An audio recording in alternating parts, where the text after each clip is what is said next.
It's Free Talk Live. You can dial in here. The toll-free number for you to take control of the airwaves is 855-450-FREE.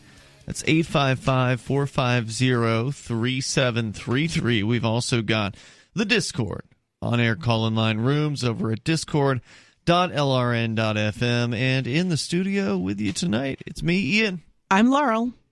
And I'm back from Mexico. Yay! Just barely, though.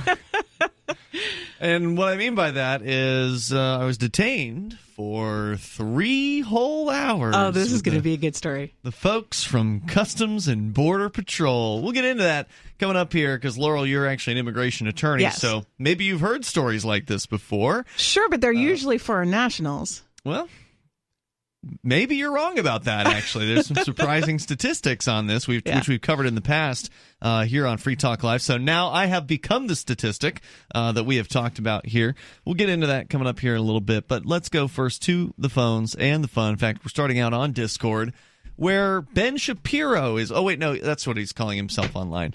I think it's Ron, New York. Ron, you're on Free Talk Live. Yes. Hey, it's by the way, this is the Ron who's called in on the phones on a previous occasion. I said, you know what? Something's up with the phone that you're using, so let's try Discord and see if it sounds better. And so far, it sounds a lot better. Go ahead with your thoughts. So Bill Weld, the con artist, got in as a Republican. So Bill Weld, that is the vice presidential candidate for the Libertarian Party in the year 2016. He's a former Republican governor from the state of Massachusetts. So, I mean, just for listeners that don't know that name, because I sure as hell didn't know his name before 2016. Yeah, and I was watching his announcement on C-SPAN, and Mr. Libertarian vice presidential nominee was making environmental regulations. The highlight of his campaign, he was talking about how great democracy is. And keep in mind, this is the guy who ran as the number 2 on the Libertarian line for vice president. Just keep that in mind for a second. But I mean, people need to understand this guy didn't actually run as a real libertarian. He ran as somebody calling himself a libertarian. Well, of course, but they nominated him. That's what I'm saying. It's pathetic. It's one of the reasons why I resigned from the Libertarian Party a decade ago, was because they had fallen away from their ideas of the non-aggression principle. In fact, I'm the only person, from what I can tell, who actually ever asked Bill Weld to talk about the non-aggression principle. Like, I specifically asked him about it to see what he would say, because he hadn't actually mentioned it in any of his campaign appearances, in any of his media coverage that he received during his campaign. So he had actually come here to Keene, New Hampshire, because, New Hampshire is the first primary state. Politicians love to come here and, press the flesh and kiss babies and, make their appearances in public. Kamala Harris is already here. Is she really? Yep, she was here yesterday, I think. She was in Keene or in New Hampshire? In Concord. Okay. So a lot of them end up coming through Keene through the primary. And so he came out. So I had a Daryl to be Perry for president sign, and I was holding it behind him in all the photos that, that he was taking. So just kind of trying to troll him. Then I did ask him about the non-aggression principle, and to his credit, he did acknowledge that it was the I think his words were bedrock principle of the Libertarian Party. And that's true. Just unfortunate that was the only time he mentioned it throughout his entire campaign. He spent more time talking about how friendly he was with Hillary Clinton than he did talking about the non-aggression principle. Yeah. He was in love with Hillary Clinton. He was in bed because they worked together on. They were buddies. Back in the 70s. He was essentially an operative for Hillary Clinton, who infiltrated the Libertarian Party. But you know what? I love that he's getting in as a Republican, because there's virtually no way he can win because he's already campaigning on a pro-choice, pro-environmental regulations campaign stance. I mean, that's not going to help you win the Republican nomination. And people will say, oh, well, Trump wasn't a Republican, but he still ran on the Tea Party platform, and he was able to win by the grassroots. Bill Weld can't do that if he's just going to be a liberal Republican, and I'm glad he's running as a Republican because now you get to see him crash and burn, and it's going to be hilarious. Well, yeah, but then he's just going to change back to libertarian, don't you think? Yeah, but he might not win the nomination because right now I'm hearing talks that Justin Amash might run. That's another Republican, so I'm not sure if that's any better. And maybe a little bit. Even if you hate Justin Amash, I think it's pretty I don't hate him. I don't know him. I don't hate anybody. Yeah, I don't know anything about him. Yeah. I know some things about him. I know that like he's one of the more liberty-friendly Republicans in the Congress. Mm-hmm. Yeah. I wonder about some of these. I wonder about some of these purity tests, though. Like Trump isn't Republican enough. He's not a real Republican. What is a real Republican? Exactly. What's a real Republican? What's a real Democrat? What's a real libertarian? Well, I can tell you what a real libertarian I'm is. sure you could. Yeah. But I wonder, is it? I mean, if people lean in a certain direction, why isn't that enough? It's not enough if you're a candidate. That's why. Because if you are running a political campaign, especially for president, then you need to be, at least with the libertarians, because with the Republicans and the Democrats, you're right, Laurel, there's no arbiter of what is a true Republican or a true Democrat. There's no, principle. These people don't have a principle. They wouldn't know a principle if it smacked them upside the head, and in the case of non-aggression principle, it never would. So in the Libertarian Party's camp, they have a principle. The party actually has a signing statement. When you join the party, you have to sign an agreement. So it's not like your typical political party where, you just sign up to register to vote and maybe send them $25 or whatever. Here you have to, the Libertarian Party, you have to sign a statement that says that I don't support or advocate the initiation of force to achieve political or social goals. And that is essentially the non-aggression principle in a few different words. And they don't stick to that. And any candidate that doesn't stick to that isn't a true libertarian. And the reason why you want an actual libertarian running for your presidential candidate is because they're the standard bearer. They're the candidate that the media, if they're going to pay attention to a libertarian in 2020, and they probably won't, but if they do pay attention to a libertarian candidate, odds are they're going to look to the presidential race. Yeah, but I've heard you say that you think the post office uses force to run its daily business. So you seem to have this very broad definition of using force. Well, the post office is one of the least offensive government agencies. But it still does, so I wouldn't choose the post office as an example. The post office benefits from force. So the post office, for instance, has, I think we got into this in detail on a recent show, so I don't want to get too detailed here. But they benefit from things like free rent, no property taxes.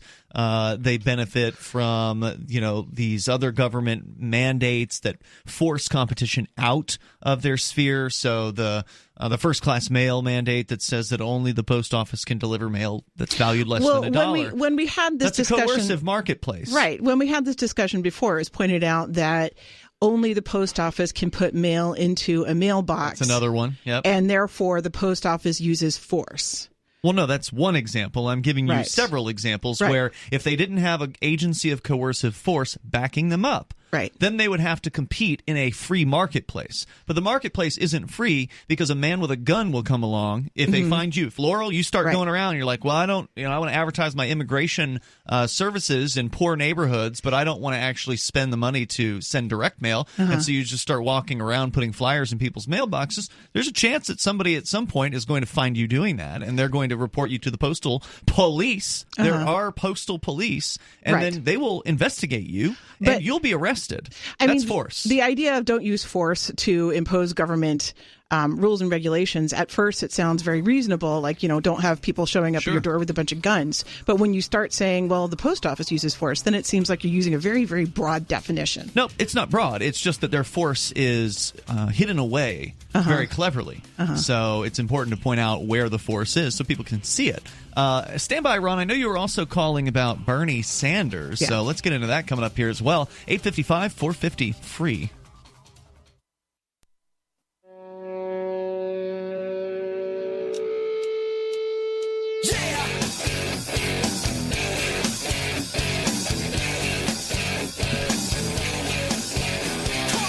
It's Free Talk Live. You dial toll free. Bring up what you want. Our number here, 855-450 free, like freedom. That's 855-450-3733. Free Talk Live is brought to you by Bitcoin.com, your premier source for everything Bitcoin related. It was fun seeing some of the Bitcoin.com guys over the weekend at Anarchapulco down in Acapulco, Mexico.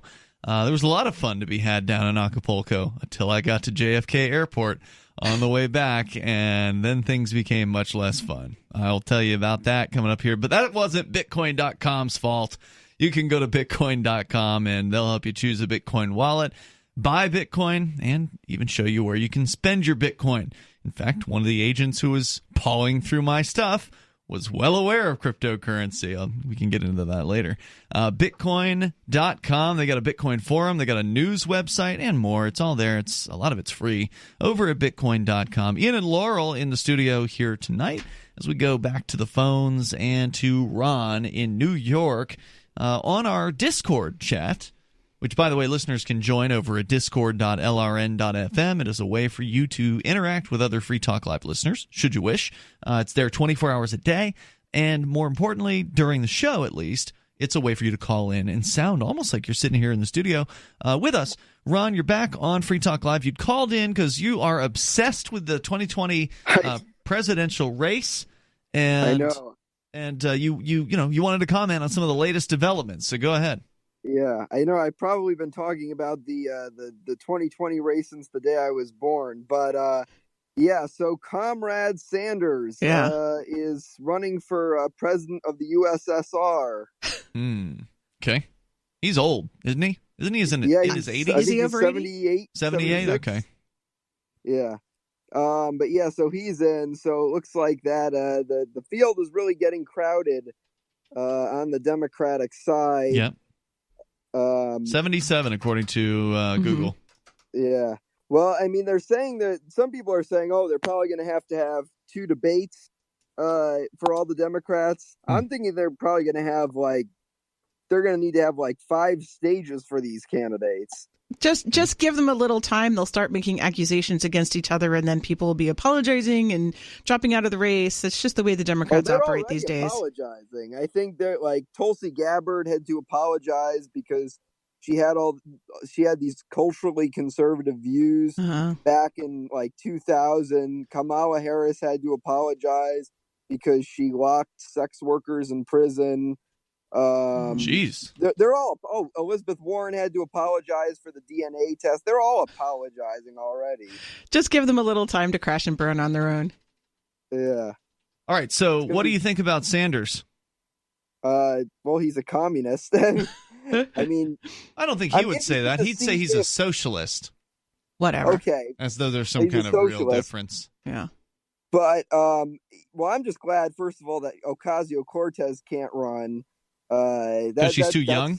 Basically, yeah. She's too young, yeah. So I'm glad she can't run yet. But yeah. So I mean, I'm interested to see if Sanders, it's going to be like in Reagan in 1976, where he runs in the primary and then he loses, and then he runs 4 years later and beats the incumbent president, or if it's going to just be like Ron Paul, where he has a lot of grassroots support and he runs both times, but he's too grassroots and the establishment just shuts him wasn't up. it a close call with him and Hillary? I mean, it was pretty close in 2016. And he may have won. Right, exactly. She cheated. She had an agreement with the Democratic Party. So if she doesn't jump in this time around, then maybe he does have a chance. She might, though. She's a glutton for punishment. Well, no, she's a glutton. I mean, all these people, these politicians are attention whores. I mean, they just you kind of have to be in order to run. Right. Yeah. They just love attention, and that's what Weld is doing over on the Republican side, the former Libertarian vice presidential candidate. I'm sure. I mean, I would almost be willing to bet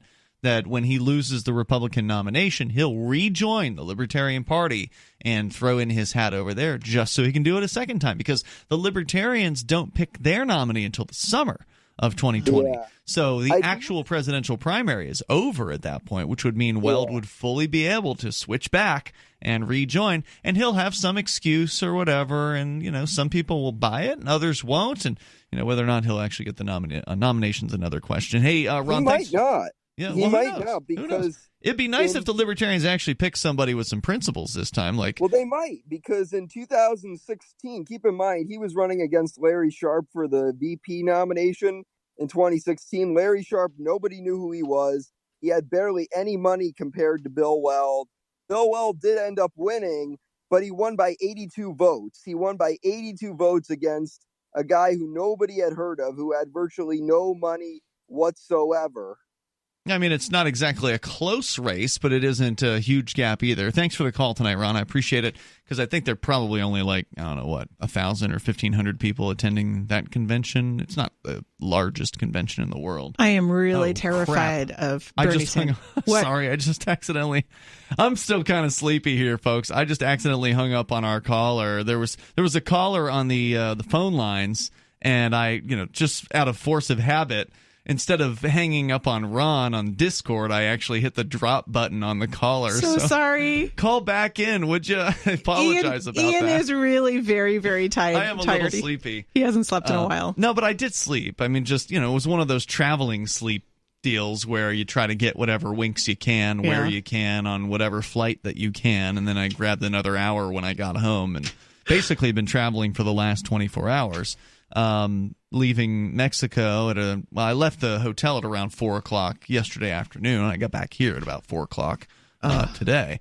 And I would have gotten back 3 hours earlier if it hadn't been for the good folks of Customs and Border Protection there at the JFK airport. So the reason I went, I flew back to JFK, I've gone to Anarchapulco 3 times now, and this was the worst of all of the immigration experiences, by far. The most time-consuming, the absolute worst.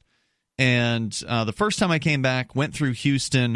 There was a huge line of people there waiting to get through whatever bureaucracy they have to get through, right? Mostly just waiting in a line to see a bureaucrat who then stamps some forms or whatever, and then, maybe sends you for an extra screening, or maybe just sends you on your way. That's kind of how it seemed to work. Mm-hmm. And so there was a lot of waiting and a snaking line in Houston. And so the next time I had a chance to go through JFK early in the morning, and I thought, I want to try that out. So like a 5:30 a.m. arrival or whatever at JFK, which I'd never actually been to JFK before last year. And it was like super smooth sailing, got in, like nobody in line, because there's nobody there at 5:30 in the morning. There was we were the only plane that was disembarking. And so super smooth, put the paperwork in, go up, talk to the bureaucrat, stamp. Okay, they want to check your bag, no problem. You're done in 10, 20 minutes or something like that. This time, on the other hand, I went also to JFK at 5:30 in the morning. Again, super quiet. There's almost nobody there. I get through the initial phase of, looking at the first bureaucrat looks at you, you put your paperwork and all that in a relative short amount of time, 5 minutes. So I'm like, all right, this is going pretty good. Oh, no, you need to step over into this room. And that was where my 3-hour-long ordeal began with Customs and Border Protection this morning. We will tell you more about that. I'll tell you the rest of the story coming up here in moments. And yes, it can happen to you. And even if you're a U.S. citizen, there's actually tens of thousands of people that this happens to every single year. There's more coming up here. This is Free Talk Live. Bitcoin.com is delighted to announce their latest partnership with the gift card specialists at eGifter. With many of the world's leading brands on their roster, it is now easier than ever to get the gift cards of your favorite brands with Bitcoin Cash. To get started, just follow these simple steps. Visit giftcards.bitcoin.com, pick the gift card you want, follow the instructions on your screen, and make your payment using your Bitcoin Cash wallet. Sit tight and your gift card will be delivered to you as soon as it's ready. That's giftcards.bitcoin.com.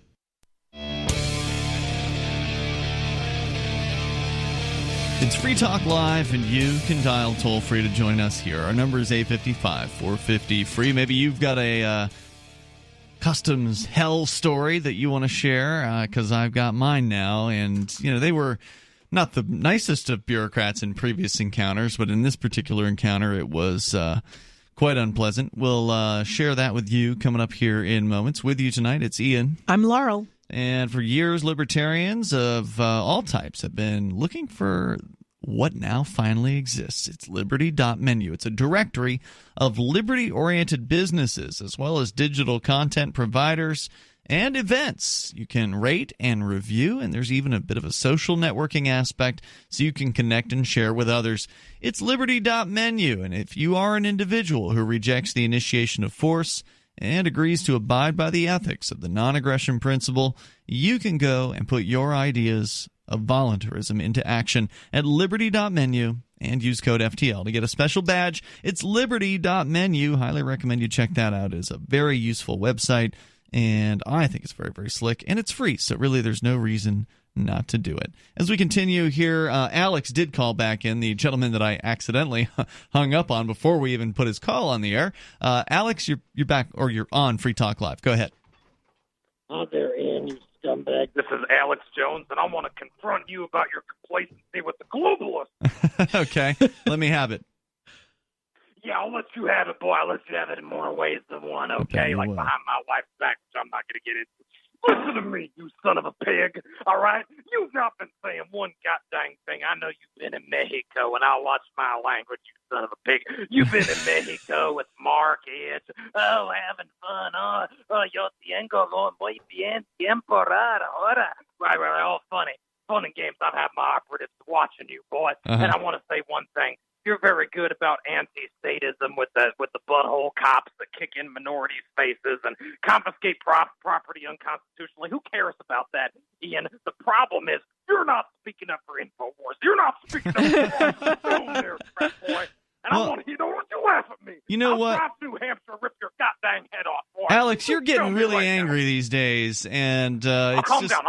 Okay. Jesus, Lord Almighty, pray with me. Psalm 29, pray with me. Just tell me, Ian, what is your problem? Why are you not standing up to Roger Stone, the InfoWar, and fellow libertarians? Tell me. You know, honestly, I don't know a whole lot about Roger Stone. I haven't been following his case. I know that he's been targeted by the FBI, and maybe that's probably being done wrongfully. I suspect it is, given the FBI is involved.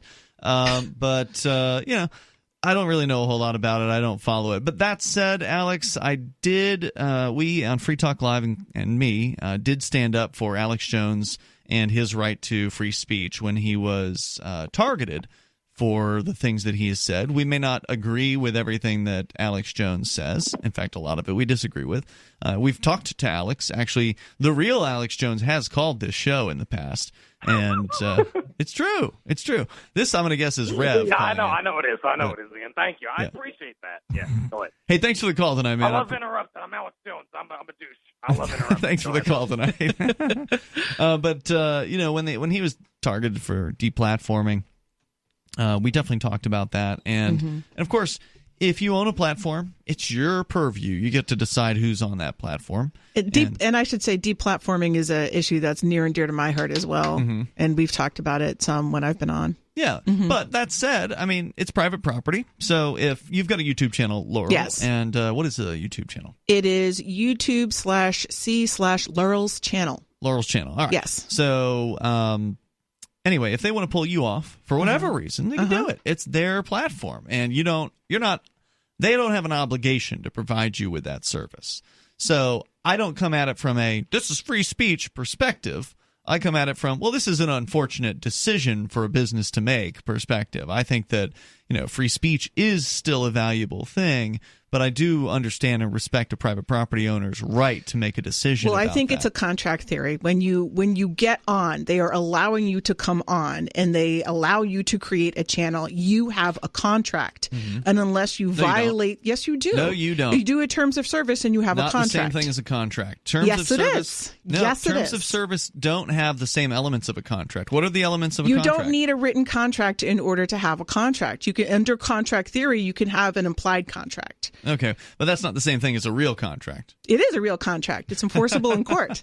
Yes, it is. To me, that doesn't matter. Okay, because it matters a lot. Here's why it's not. Here's another reason why it's not a contract. Because most terms of service have a term that say they can update the terms of service at any time either with or without notice to the customer.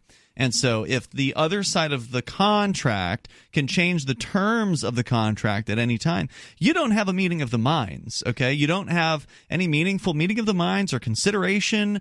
You don't even have a real other party. You've got a corporation. You have Reliance, because people are creating YouTube channels, and YouTube knows that people are getting their income from those YouTube channels. So YouTube has made a promise. People have relied on that promise.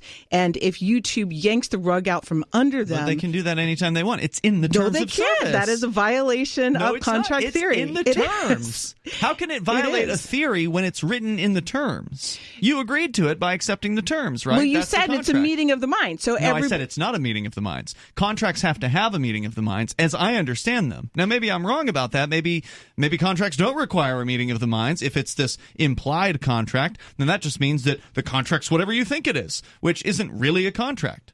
But both parties know that when you're creating the YouTube channel, which anybody can come on and do, YouTube is encouraging people to make money from those channels. But YouTube has no obligation to pay you. They don't, but they have an obligation. They have an obligation to keep your channel open unless you violate those terms of service. And they're going to claim you did. They're going to claim you posted hate speech or something like that. Well, that's one of the problems is they're kicking people off without saying what exactly the violation was. That's true. And I agree with you. I'm not saying I agree with YouTube's decisions here, but I'm just telling you it's not a contract. It is a contract. Okay, but it's not a contract in that it doesn't have the standard, what you're saying is, Laurel, you're saying it's a legal contract. It's a legal contract. Meaning that it's some kind of implied consent version of a contract. It's Reliance. That's not actually a real contract like what we would think of. Because Reliance creates a contract. If you and I... Okay, this is news to me. So if you are... If it's reasonable for YouTube to know, if one can reasonably presume that YouTube knows people are going to financially rely on their YouTube channels, then YouTube is responsible for that reliance people have on it. It's not a crazy thing for people to be financially relying on. Why don't they get held accountable to their contract then?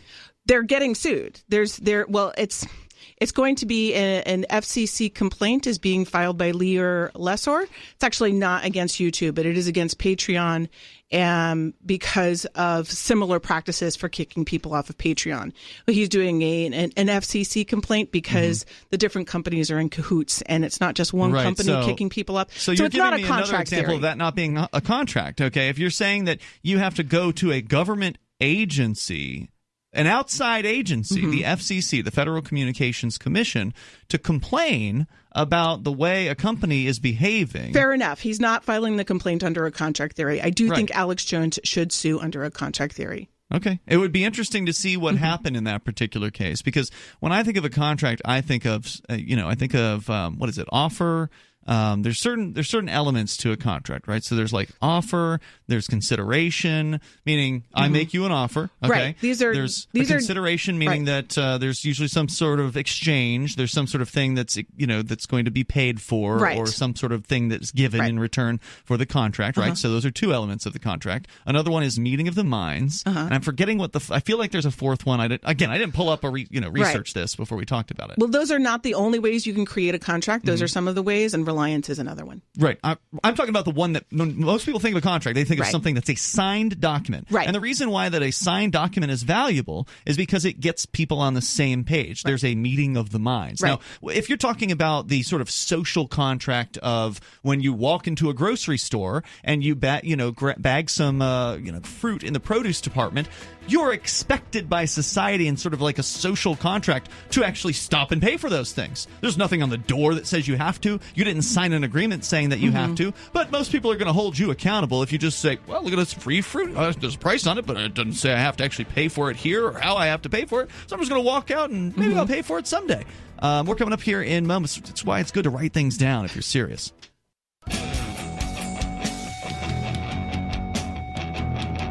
Free Talk Live. You dial toll free to bring up whatever you want here. Our number is 855-450, free like freedom. That's 855-450-3733. We've also got the Discord on-air call-in line rooms over at discord.lrn.fm. Coming up, my CBP, always transposed as CBP, Customs and Border Patrol, We will get into what happened to me today at JFK Airport bright and early this morning, about 5:30 Eastern Time. We'll get into that. Ian and Laurel here in the studio. We'll also take your calls and thoughts about whatever you want to discuss. We just kind of went off on a side tangent here on contract law, which by no means do I claim to be an attorney, but you started saying that there's this thing called Reliance. Well, it's promissory estoppel. Okay, now that's getting even more legalese, because estoppel is definitely a legalese term. What does that mean? Well, it's what I just explained. It's one party makes a promise to another party. The first party can reasonably presume that the second party will rely on that promise. The second party actually does rely on that promise. The first party doesn't come through. The second party has some sort of damages because the first party didn't do it, and those damages were reasonably foreseeable by the first party. So, according to Wikipedia, for whatever that's worth, it does mention here that Reliance, because I did look for information about Reliance in contract law, and it says that under contract law, this is an article about Reliance damages, in a bilateral contract, two or more parties owe obligations to each other. Each party acts in reliance that the other party will fulfill their respective obligation. And so it's what you're saying is the case, but I think it's important to point out in a bilateral contract, meaning that you are in an agreement with another person. Right. So like in a rental situation, right, I'm relying on the owner of the house, if I'm the renter, to provide the house and not pull the carpet right out from under me for some ridiculous, non-contractual reason. Or how about this one? You make a reservation at a hotel, you show up at the hotel, and suddenly they decide they don't like you. You haven't done anything wrong. They just decide they don't like you, and you can't stay at that hotel, and all the other hotels in the area are full. You made a reservation at that one. Can they do that? Or do they have to have a reason to kick you out? Well, I think it would depend on what the contract said. So if the contract has a term saying that we can boot you out anytime we want for whatever reason we want to, you agreed to that, right? So, and that's where these YouTubes and Patreons and these others, they have exhaustive terms of service with all kinds of, caveats and loopholes and outs and things like that. For instance, I've had bank accounts closed on me on a number of occasions. And it's not because I did anything illegal with the accounts. It's because the bank didn't like something that I was doing. And they don't, for instance, like cash deposits at banks. Who knew? If you make too many cash deposits from too many locations, they'll close your account. Wow, I didn't know that. Yeah, and they won't tell you why either. So what they'll do is they'll send you a terse letter, and it's almost always the same. I mean, it's very similar wording in most of these, especially the large commercial banks. TD Bank, Bank of America. And the wording is almost always, there's a term in our contract that says we can break up with you at any time we want, and we don't have to tell you why. So this is us using that term. Bye-bye. And then if you try to call and ask them about it, then they will send you over. In TD Bank, they have what's called the demarketing department. So you've heard of a marketing department. Sure. This is the demarketing department. These are the people whose job it is to break up with you. Right. And they follow a script word for word. They will not. It's like talking to a robot, which is like, for me, if you've ever dealt with TD Bank before, it's an East Coast bank. For our listeners that are on the West Coast, you don't know about it. But it's actually originally, it's Toronto Dominion, so it's actually from Canada. Anyway, they've got a U.S., West Coast thing, or East Coast thing, so basically all the way down to Florida. And TD, in my opinion, is one of the better corporate banks as far as the customer experience. Like, they're always like jovial, they're always happy. There's like music playing. The clerks or the tellers are in a good mood and they're friendly, and it's like a decent corporate bank experience. But boy, let me tell you, that demarketing department, they are not friendly.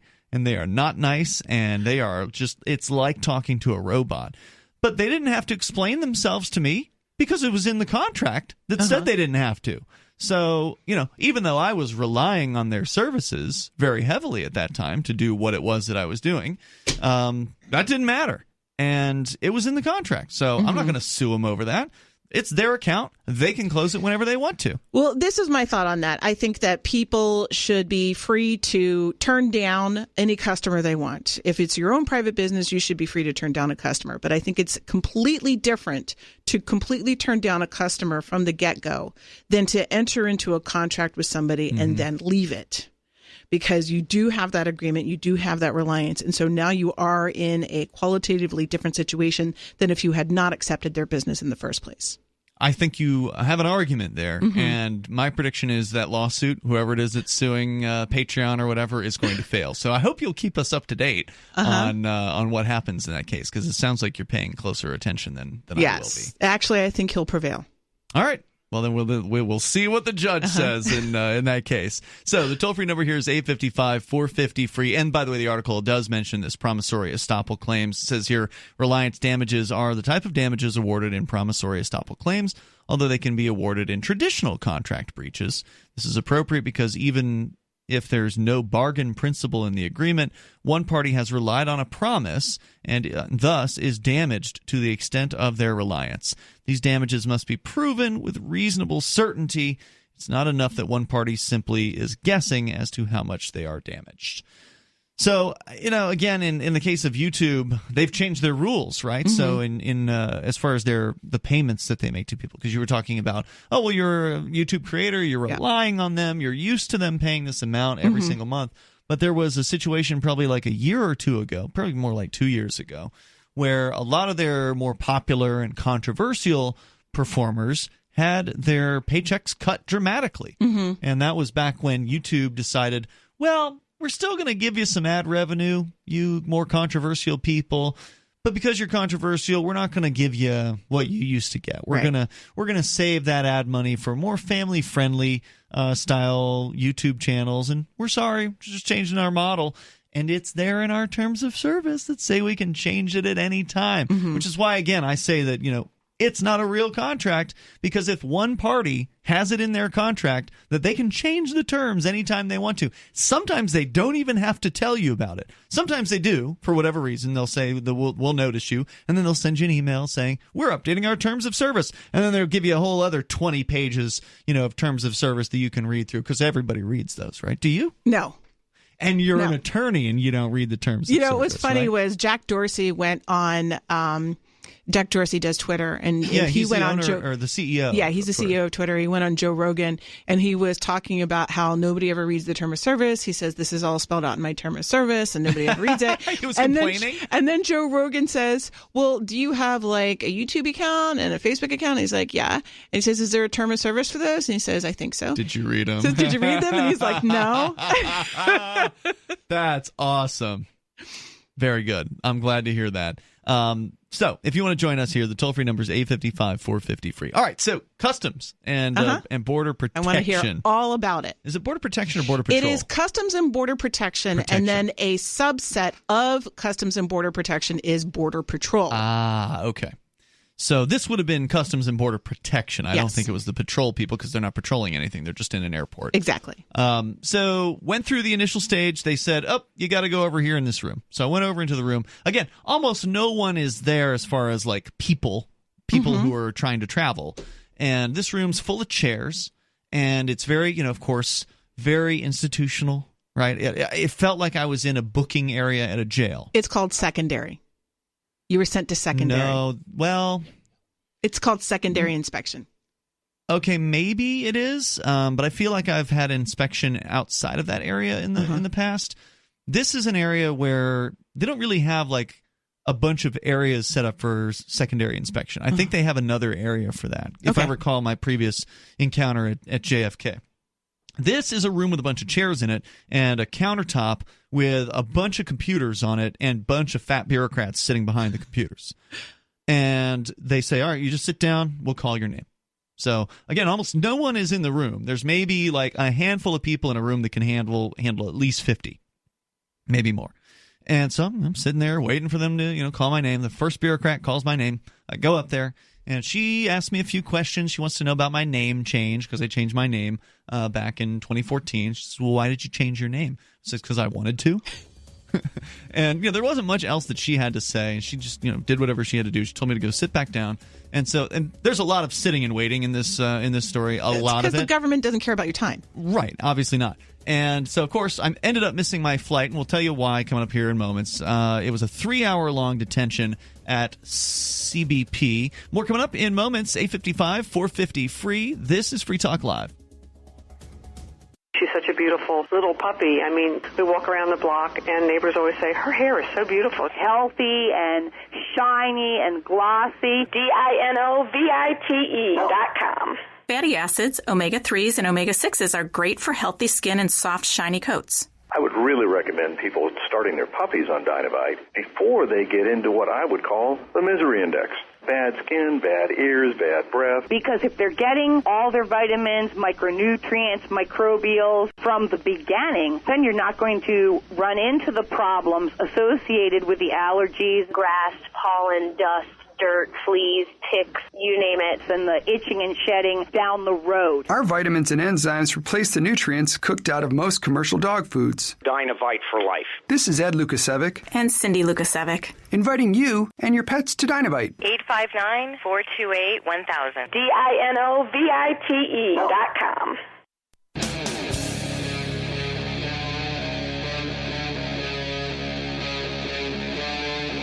Free Talk Live. It's Free Talk Live, launching into the second hour of the program here. You can join us, take control of the airwaves. Our number is 855-450, free like freedom. That's 855-450-3733. And we've got the Discord on-air call-in line rooms over at discord.lrn.fm. With you tonight, it's Ian. I'm Laurel. And I am regaling you with the story... Yes. From this morning at JFK Airport as I was coming back in from a wonderful week in Acapulco, Mexico. Actually, I was there for more than a week, close to 2. But I hope you relaxed while you were there. It was a lot of work, but it was, I don't know, it's somewhat relaxing work because, you're in Acapulco. But, we're there to work. We're there to broadcast. That's the point of being there. But it is a very, very nice place from which to broadcast. A lot warmer, for instance. And the people, of course, are very, very nice in Acapulco. Just wonderful folks. So the whole trip in Acapulco was great, with the exception of the Montezuma's Revenge that I came down with at one point. That was pretty awful. But nowhere near as awful as the 3 hours that I had to spend in the clutches of Customs and Border Protection this morning. And I'll get back into that story coming up here in moments. But we actually have former host of the Freedom Fiends, Michael W. Dean, is on the line. He is on our Discord server. Hello, Michael Dean. Hey, how you doing? Hey, man. They always say, how you doing? We know how you're doing. You're doing great. You're on radio. Well, I'm not in a cage, so I'm doing all right. Yeah, you're not in a cage. Yep. I'm doing all right. I'm recovering from sinus surgery, which is why I sound like this, which may help with some health issues I've had my whole life. Actually, it already is. Cool.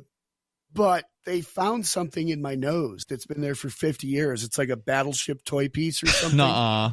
What? Yeah, there's pictures of it on my website, on the Biptunia website. I'll send them to you guys. Seriously? Yeah. For real? It's an actual battleship toy piece in your nose? I don't know if it was a battleship toy piece. He didn't save it. He took an endoscopic picture of it. It's blue. He said it was actually about a 1/4 inch long, which is smaller than and it was not hollow, so it's not something from the bad old days. I was going to say, you did snort a lot of stuff back in the day. Actually, no, I shot a lot of stuff. Oh, you shot it. Really okay. Much of a snorter, but I did if there weren't any. I've snorted a few things. If you couldn't find a needle. Yeah, it was solid. So, yeah. Yep. So wait, is it still up there, or did they retrieve the thing? No, they removed it. Okay, good. Send you a picture. All right. When I get off the phone.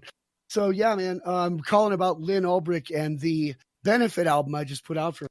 Lynn Ulbrich, for our listeners who don't know, who is she? Yeah. Oh, you tell her. You talk. Okay, fair enough. You just saw her. I did just see Lynn, and unfortunately, we didn't get to interview her this weekend because normally, we always interview Lynn. She kind of came down with some kind of throat bug or whatever. She lost her voice lost her voice for a couple days, and I'm like, look, we don't want you to. She had to get up on stage and speak, so I'm like, look, I don't want you to have to speak to us and then get on stage and wear your voice out. So Mark's going to be down in Acapulco for the rest of the month, and Lynn's actually going to stay at Mark's house. So he's just going to record an interview with her at some point over the next week. So we will still hear from Lynn Ulbricht, who, for listeners that don't know, is the mother of Ross Ulbricht.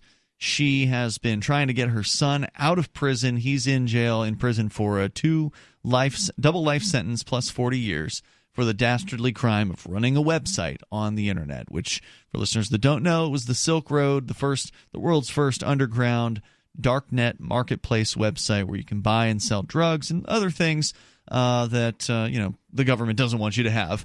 And they went after him big time. They punished him worse than anyone else that was involved with the Silk Road, including actual heroin dealers who got 5 to 10 years in prison, who might have actually contributed to people dying. But Ross Ulbricht just ran a website, and they punished him for it. So you have put together a benefit album? Do we lose you? Oh, Michael Dean has jumped out of that channel for some reason. It appears you might have accidentally jumped out of the channel there, Michael. I was recapping who Lynn Ulbricht was. Good. And good. I had said that you put together a benefit album. Tell us about it. Yep. I actually muted myself. I never used Discord. I muted myself while sending you the link of the thing that was up my nose for decades. Gotcha. That later, it's do visual humor on the radio, but it's visual medical oddities that are true on the radio. Don't show it to me, Ian. Okay. yeah. Trigger warning. It's it looks like surgery. Grody. Yeah. So I put together this record. It's a microtonal music album, benefit album. It's called Microtonal Freedom, a compilation benefit album for Lynn Ulbricht. I don't know what microtonal music is. Yeah. Is that like... Music does not use the 12-tone Western scale.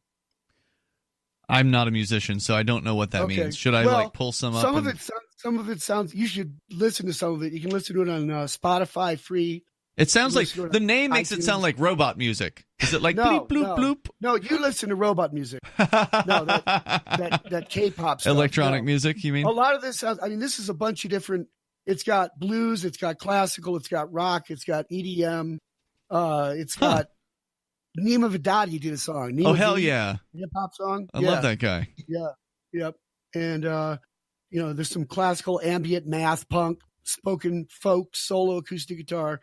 Well, that's cool that you're getting back into the music thing, because for listeners that know you, as the host of Freedom Fiends, I mean, they certainly have heard you talk about your musical career in the I think the punk group. Was it Punk Bomb? Yeah. The group Bomb? Post-punk. Yeah. Post-punk? 80s and 90s. Yeah. And so that's cool. How do people find out more about this benefit album? Well, you could Google it, called Microtonal Freedom compilation benefit album for Lynn Ulbricht. Okay. Or you can go to my site, Biptunia, Bravo, India, Papa, Tango, Uniform, November. Losing you here. Yeah, I think maybe since you're brand new to Discord, your voice activation might be set a little high as far as your triggering, so you may want to get into your settings after this call. But otherwise, you've been sounding pretty good. So Biptunia, Biptunia, I think is what you're getting to. .com, yeah, and it's the top right link. Yeah, check your settings and pull your voice activation trigger down, because I think we're losing either that or we're just losing packets, one or the other. Hey, Michael, thanks for the call tonight, man. It's great to hear from you, and feel free to check in with us anytime. Always good to hear from a former talk show host who maybe someday will be a talk show host again, but I don't know. I got my hopes up for those kinds of things. It was good meeting you. Hey, thanks, brother. Yep. All right, there he is. Michael W. Dean used to, Laurel, since you're new around here, he used to host the overnight show on LRN.FM. So that's a tough time slot to be on the air, but you gotta love it if you want to do overnights in radio or. Is that like a good 8 hours? No. I think his show was 2 hours. Still, but it's in the smack in the middle of the the night. It was, I think, 1 a.m. to 3 a.m. Eastern time. So you gotta love being up late, and you reach an interesting, different audience at that time of day. So you can bring up anything that you want. For those of you just tuning in this morning at 5:30, I thought it was could be smooth sailing going through JFK's Customs and Border Protection area, and there wasn't a line. There was no one there waiting. but that just means I smooth sailed right into a special examination area. I don't know if it was secondary because the primary purpose was not to search bags in this area. The primary purpose was to deal with people who they wanted to have some sort of issue with.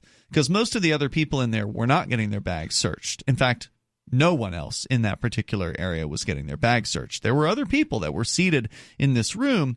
And were you the only American? I mean, if I'm judging by skin color, any way you can, listening to what they're saying. Yeah, I mean, I caught some of. There was a lady from Ghana, for instance, who was in there, and they sent her back to Ghana. They gave her a choice at one point, and this is after 2 hours of her sitting in there waiting around to. Finally, some bureaucrat calls her up, and he's like, all right, well, I'm going to give you a choice. You can either abandon your application visa for entry, application, go back to Ghana and try again, or we can ban you for 5 years. Right. And take so option number one. Yeah, that was the choice that that she had.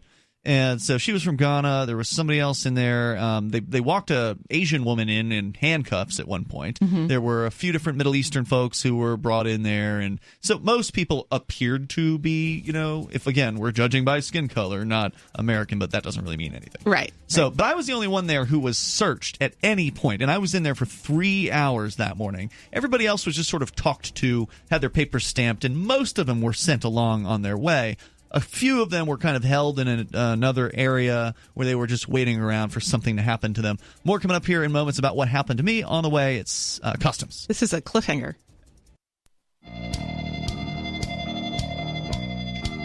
It's Free Talk Live. Dial in, toll free, bring up whatever you want to discuss. Our number here is 855-450-FREE. With you tonight, it's Ian. I'm Laurel. 855-450-3733.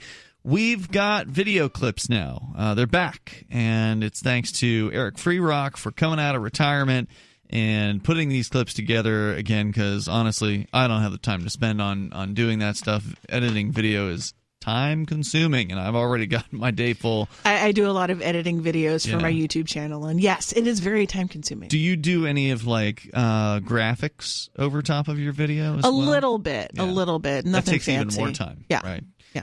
So he's doing that for us, and he's doing a great job taking, some of the more interesting, hopefully, parts of the show and turning them into separate videos. Because we do a 2 hour long, or it's a 3 hour radio show, but it's 2 hours once you cut down all the commercial breaks, and if you cut the breaks out, you cut the news, you cut the news breaks out, then it comes down to 2 hours. And so he takes that 2 hour show and then takes, what he considers to be the most interesting spots and makes them into shorter videos, maybe 5 minutes, 10 minutes, 20 minutes, something like that. Does he post them to YouTube? Or yes, he does. Cool. In fact, you can go to clips.freetalklive.com, and that'll forward you right to his YouTube channel, because we're kind of helping him build up his YouTube channel, and he's helping us make these videos. So that's a way for you to share Free Talk Live without having to share an entire show with somebody. So if there's a topic that you think you want your friend or your family member or coworker to hear, you can just send them the video on clips.freetalklive.com, and then they can find out about the show through hearing just one topic. So it's an easy way to share some of the things we talk about. So check it out over at clips.freetalklive.com, and be sure you hit the subscribe button there. Before we continue with the calls, I do want to get at least into the meat, if not finish up the story at Customs, because I know one person wants to compare their story. So in order to compare stories, we need to hear yours. To hear this one first. So detained by Customs and Border Protection at JFK Airport, waiting around, talked to the first bureaucrat. She asked me a few questions about my name, because I did a legal name change here in New Hampshire back in 2014. And she says, well, why'd you do that? I said, because I wanted to. And, she accepted that answer.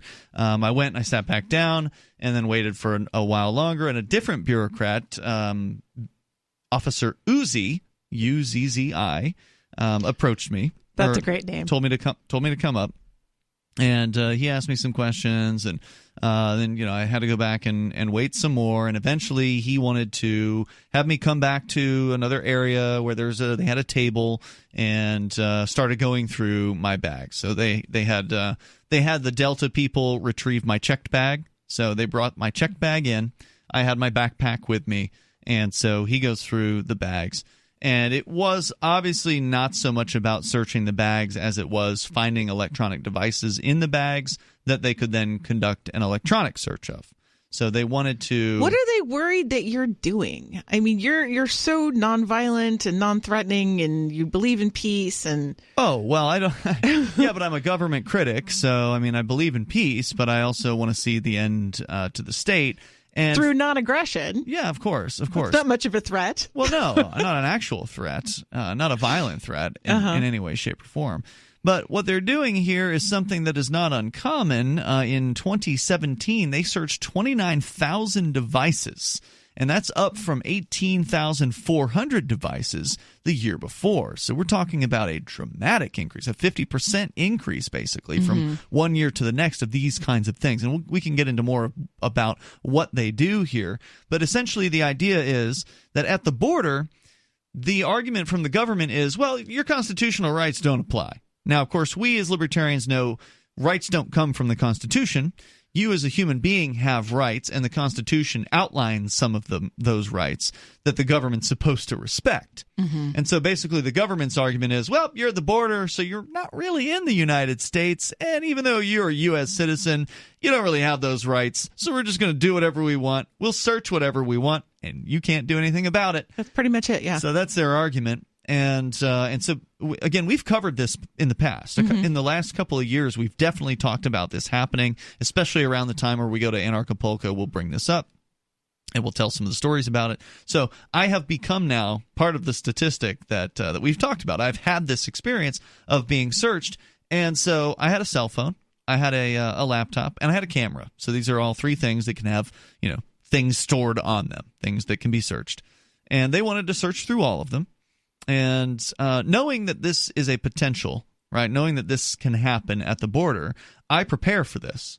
So I will go, when I go on the trip, I have a sanitized laptop. Now, that's not to say that there's anything illegal on my laptop. It's just there's private things that they don't need to know about. Right. So I have a sanitized version of the laptop, which is just a Linux install with a couple of web browsers and a remote desktop connection. So I can connect to my remote studio here and do things remotely if I need to. And that's all I've got on there. That's it. Over the last week, I might have downloaded a few things for working on a website or whatever, but there was basically nothing on the laptop.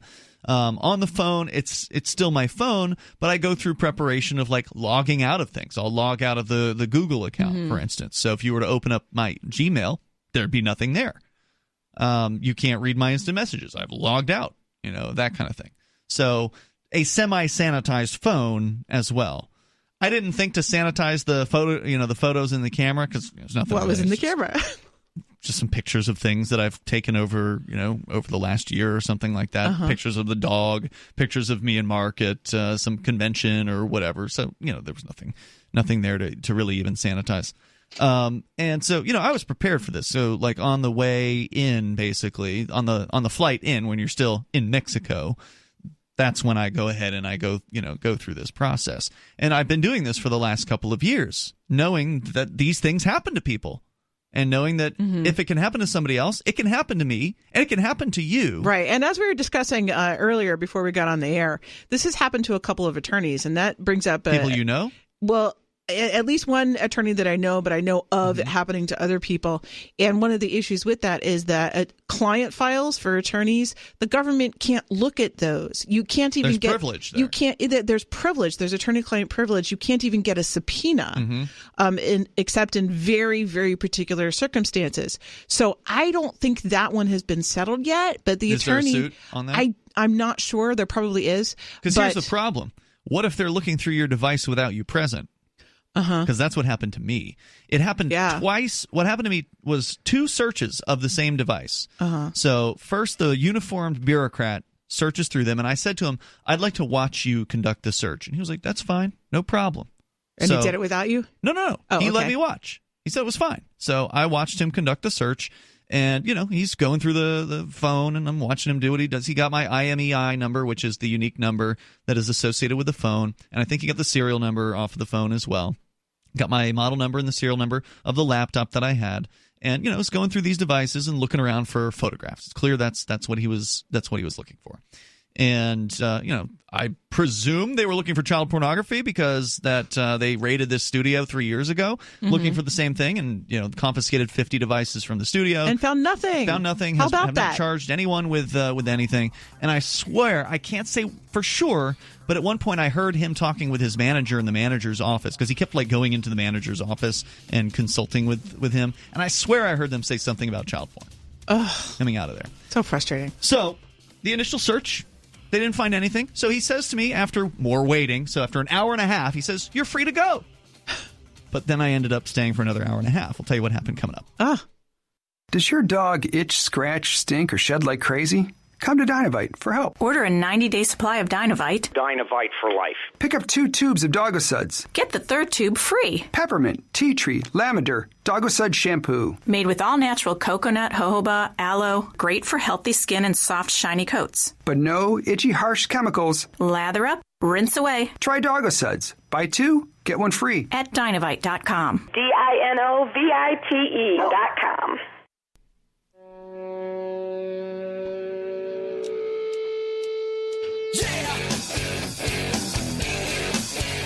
It's Free Talk Live, and you can dial toll-free to join us here.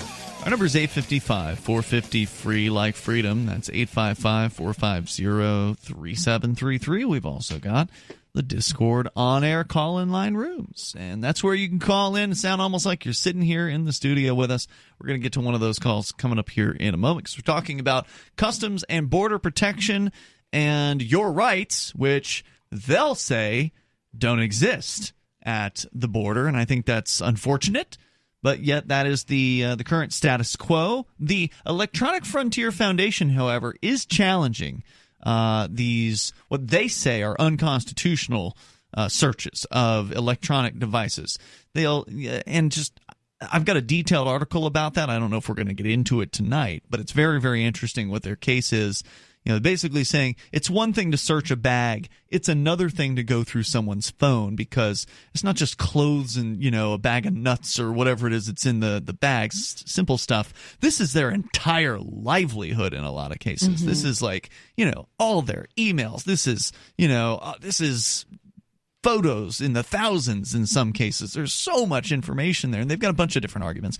So we can get into that if we've got time. It's Ian here with you. I'm Laurel. Laurel, you're an immigration attorney. Yes. Now, as you pointed out earlier, you don't deal with this aspect. Right. This is the U.S. citizen, and whether they can search you. It's a different stuff. Right, but it is still something that a lot of people encounter. A shocking number of people, 29,000 people, according to thehill.com in an article published in December of last year, so fairly recent, looking at numbers from 2017. So we don't have the numbers from 2018 yet. So comparing 2016 to 2017 and the number of devices that were searched, 29,000 of them searched in 2017, up from 18,400 in 2016. So it's gone up dramatically, and they're doing it because they can, because there's nothing that has stopped them from doing it yet. And in my case, they did it twice. So after waiting and waiting and waiting and waiting in this just dreary, typical institutional room, and for people that have been in a jail intake area, it's very much like that. Or just a DMV. Feels like a jail intake sometimes. Well, I mean, the waiting was similar as it would be with a DMV, except there was no line. So it would be even worse to be in this area at noon, because I was there at 5:30. And by the time I walked out, it was 3 hours later. It was like 8:34 or something like that when I walked out. And by that time, the main room with the kiosks that you check back in when you're coming back into the United States, that was packed. And when I walked in there, it was empty at 5:30. There was no one there. So I literally walked right up to the first window or whatever with the customs bureaucrat at it. I've had clients tell me they were there for 8 hours. Just waiting in the line? Well, everything all together, including the questioning. My God. Yeah. I mean, that is brutal. So that was just a regular encounter. Now imagine being in my situation where it took me 3 hours with a full room of people. This room was nearly empty. There was maybe 5 other people in the room that could seat about 50. So anyway, they go through my electronic devices in front of me, which was what I requested, and he had no problem with doing that, Officer Uzi in this particular case. And So I sit back down and I'm waiting, and then finally Officer Uzi calls me back up, and he says, all right, well, you're free to go. Gives me my stuff back. Got it all packed up. I start to head out. And then there's a bureaucrat from Customs right outside the door, and you've got to like show him your paperwork so he knows that you can leave or something like that. And I'm about to do that, and he says, hold on. And then while I'm holding on, the other bureaucrat bellows for me to come back into the room. So I'm ordered back in, and then they're like, have a seat once again. And so now they're waiting for somebody else to release me, apparently. So apparently I wasn't free to go, even though I was told I was free to go. And should have run. You should have run. That usually is a bad plan, and I do not follow this attorney's advice in that particular case. That's not good advice. And by the way, every single bureaucrat here was armed, so you wouldn't have gotten far. And so I'm waiting, and I'm waiting, and I'm waiting, and around this whole time, there's been these two men who are not uniformed, who've been kind of milling about, and so finally these two men zero in on me, and they want to look through the devices. So these are guys with like a badge kind of hanging around a chain around their necks. So they look more like a cop, like a plainclothes cop. So the other ones were like uniformed bureaucrat with customs. They're all customs. They're all customs agents, customs officers. And I specifically asked later on for their names, by the way. So I got a few of their names, but not all of them. Anyway, so these two plainclothes officers who seemed to know more about like what they were doing as far as conducting an electronic search was concerned. So they'd clearly like brought in some more professional experts on the matter. They wanted to go through the electronic devices as well. They said, put in your password. I'm like, well, I'll get you into the device. Or then I said, I'll get you into the device. And like, well, we want your password. I'm like, well, I don't want to give you my password. I'm willing to remove the password from the phone for you so you can just get into it. Because when you are faced with this situation, you basically have two choices from the research that I've done on this, from the discussions we've had over the years, is you can either give them access and let them do the search, or you can refuse. If you refuse, they will likely confiscate your device, and then good luck getting it back. It's probably going to be gone forever, or for enough months to where it will be worthless after that, right? Because like the 50 devices they've taken from this house, or the FBI in that case took from this studio 3 years ago, they haven't been returned. And if they ever do come back in another couple of years or whatever, they're not going to be that. They're not going to be worth anything, or not worth much, because these are electronics we're talking about. Yeah, they're constantly being devalued in the marketplace. So, do you want to keep your cell phone? If so, you got to let them in. Otherwise, they're just going to snatch it, and then they're going to, I guess, send you on their way once they're finally done with you. Which they may extend your detention even longer, just because they can. Right? Oh, you didn't give us the device. Well, now you can sit there and wait all day. Right. So that's why I was saying I sanitize the devices as much as I can. So that you can give them access. So I can give them access, and there's not much that they can see. They can't get into my emails. I've logged out of those things. So like, all right, fine, here you go.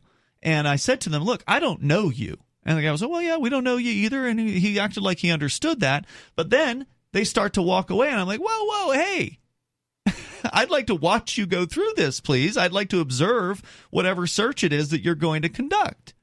And then he said something, just sort of had this blow-off line about, well, we gave you a piece of paper that explained this is our right as Border Patrol. This is our, we can do this, basically. And they walked off with my laptop and my cell phone. So they can do it because they said they can do it. Right. That's how it works with the government. Yeah. And I protested again. I was like, I would like to watch this happen. And they didn't care.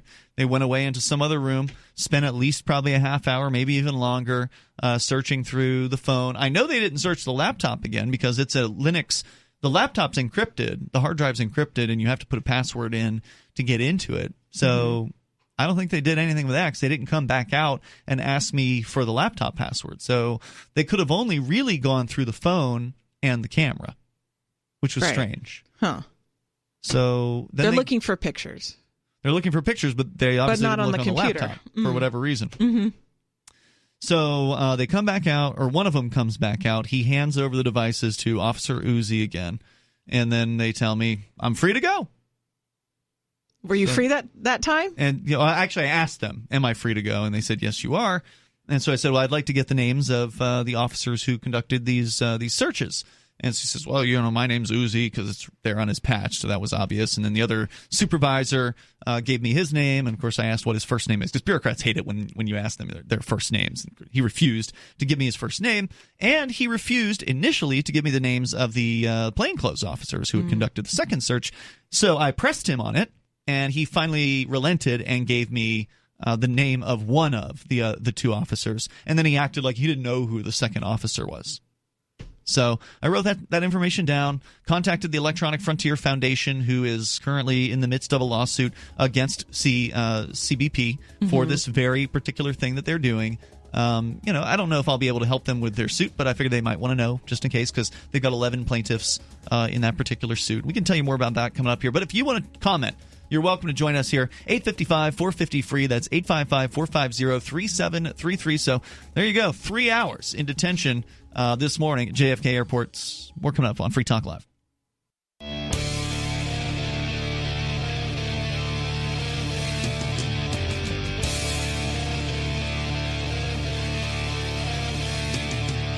Free Talk Live. Dial toll free to bring up what you want. Our number here, 855-450-FREE. That's 855-450-3733. And we've got the Discord on-air call-in line rooms over at discord.lrn.fm. With you tonight, it's Ian. I'm Laurel. Talking about the Customs and Border Protection, basically completely useless bureaucracy that is pointless. It was so tempting to just harangue these people, but I just kept quiet. That's probably a good idea. That's what I would have told you. Yeah, for the most part. I mean, obviously, I've heard you have to answer their questions generally, but you said you're not sure about that. I'm not sure, but I would recommend it as long as the questions are simple. Answer them, give a simple answer.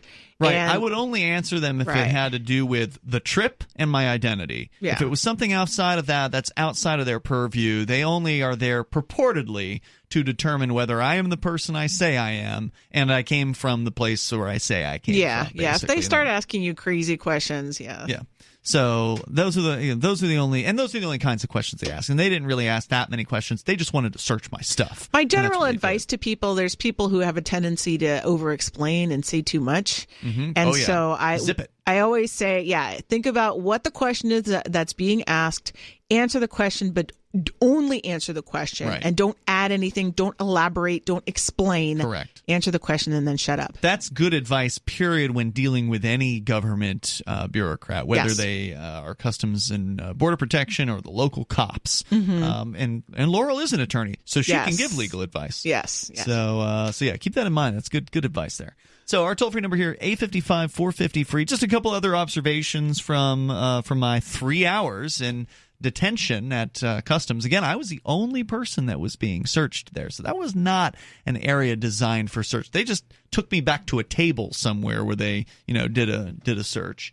And this area was about harassing, immigrants who didn't have their paperwork, filed correctly or whatever. It's just a pointless bureaucracy with a pointless existence. And these bureaucrats in there, their attitude was, like your typical buddy bureaucrat attitude. They're like high-fiving each other coming in. They're telling stories about all the money that they're spending on fancy dinners and all kinds of just garbage that they're just chattering away about as they stand around and ruin people's lives was kind of the attitude that these people had in there. I don't know that CBP ruins people's lives. How about that lady from Ghana who we don't know her whole story. Doesn't matter. She had come there from Ghana and was sent back home over some kind of paperwork issue. Right. So, I mean, they didn't say you're a criminal. They had to put her in handcuffs if she were a criminal. They just sent her home.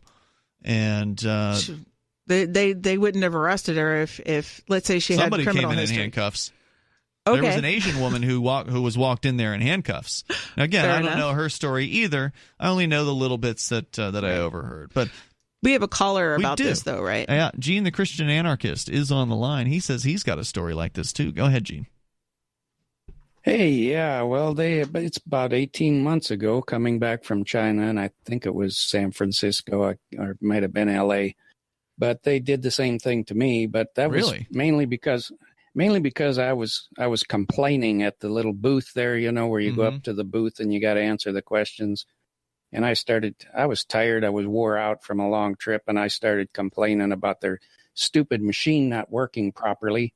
Where you go in and you're supposed to put your passport in and scan it and all that. I said, the crazy machine didn't even work. I said, why do you have those machines if you're not going to maintain them? And was complaining about it. We're going to need you to step over here. He didn't like that. So he pulled me over for secondary. Okay. He called another guy over and had me go in for that secondary. And I went back into that room, and there were about a dozen people in there. And they first of all, like you say, they make you sit on the bench and wait about 20 minutes before they even call you up. Mm-hmm. And then when they finally called me up, they started asking me some questions. I said, look, I live here. I was born here. I live here. I'm trying to go home. Are you trying to tell me that I can't go back into my own country? And he said, no, we're just asking this and investigating that. And I said, well, look, I said, I've already told you everything I'm going to tell you. I'm not answering any more of your questions. I said, I'm going to sit down.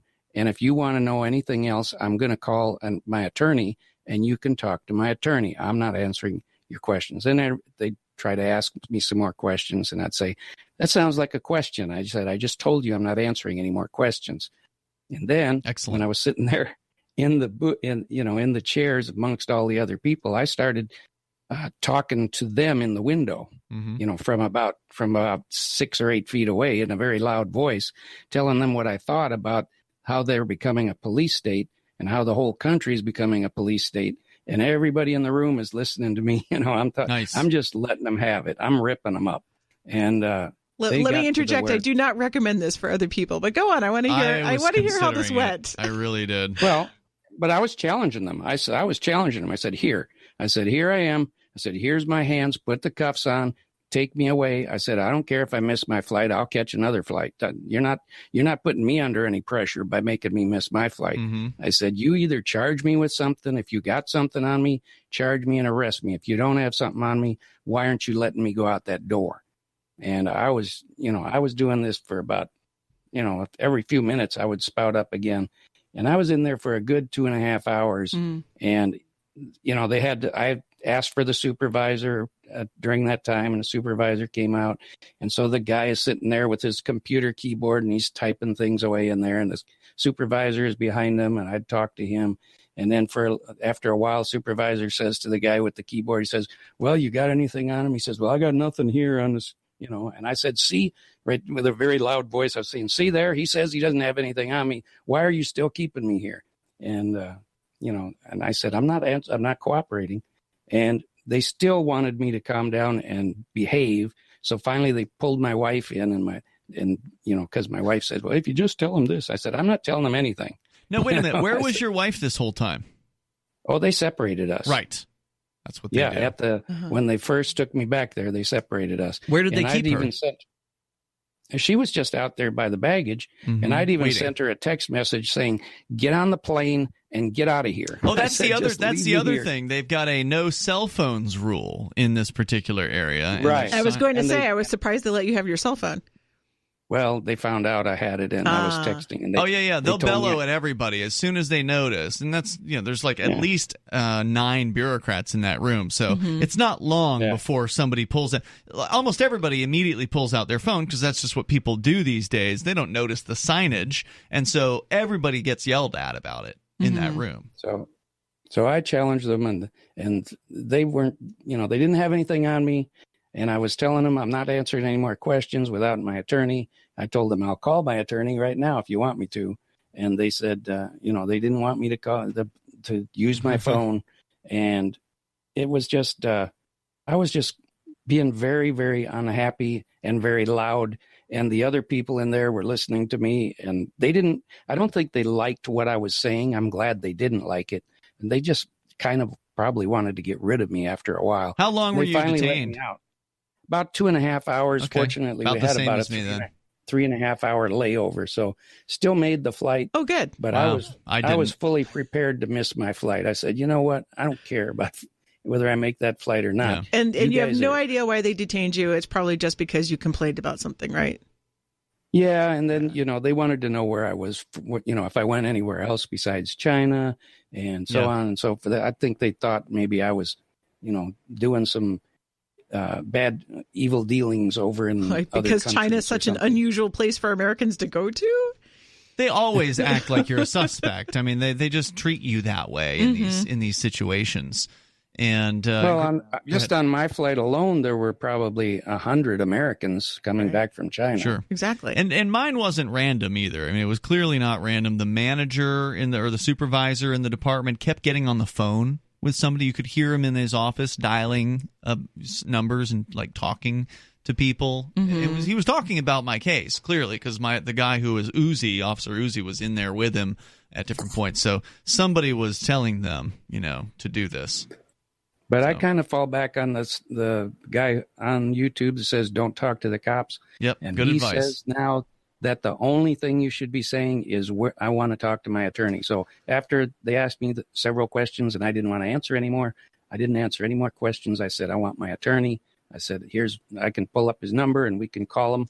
And, once they heard that, they didn't want to. Well, that's a good example then, Gene, because we were wondering earlier. I mean, both of us were wondering, Laurel, whether or not you could avoid, answering these questions by customs, and it sounded like you did avoid most of them. Which ones did you answer? You can always avoid answering a question just by saying, "No, I ain't going to answer the question." Right. You don't need a legal. Right. You don't need a legal precedence to say I'm not answering your stupid question. By the way, that will work for U.S. citizens. It's not going to work for foreign nationals. They'll get put back on the plane. Okay, you're not answering the questions? Fine, back on the plane. Right, good point. Gene, thanks for the call tonight. I appreciate hearing from you, again, because they have total control over that checkpoint. And it's not technically the United States yet, so they don't consider your rights having applied. U.S. citizens have a right to enter, foreign nationals don't. We're coming up. It's Free Talk Live.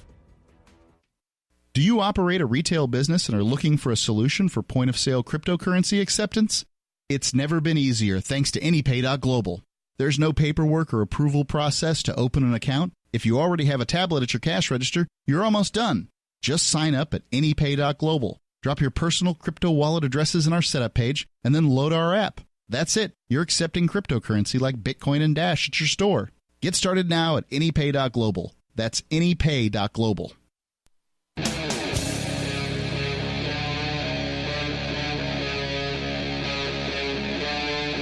Free Talk Live.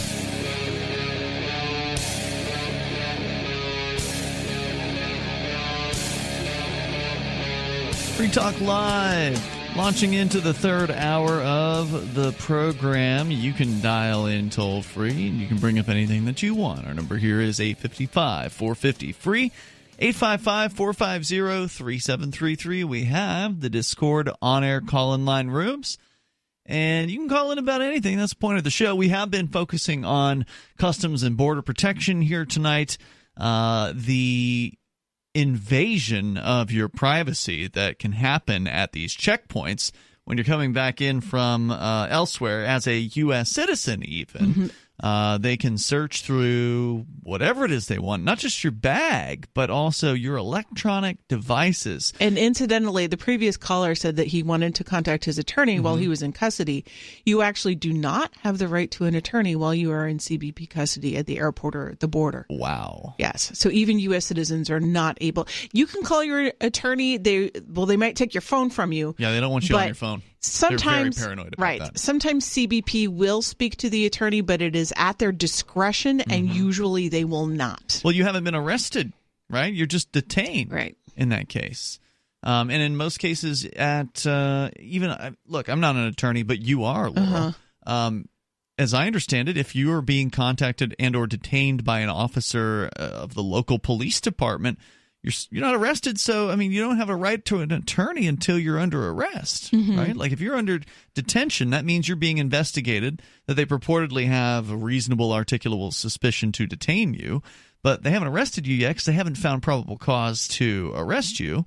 So therefore, they have the right to detain you in a way that restricts your access to things like your phone, which means you can't call your attorney in that case. So the I have a right to my attorney thing comes into play once you're arrested, as I understand it. So Incidentally, that's true elsewhere. I looked it up, and the ACLU says what kinds of questions you have to answer at the airport. Oh, thank you for that. For U.S. citizens, the ACLU says you only have to answer questions establishing your identity and citizenship, in addition to customs-related questions. Like if you had a statue made of ivory, you're going to have to say where you got it. Well, right. And another customs-related question that I was asked that I did answer was, how long were you in Mexico? Right.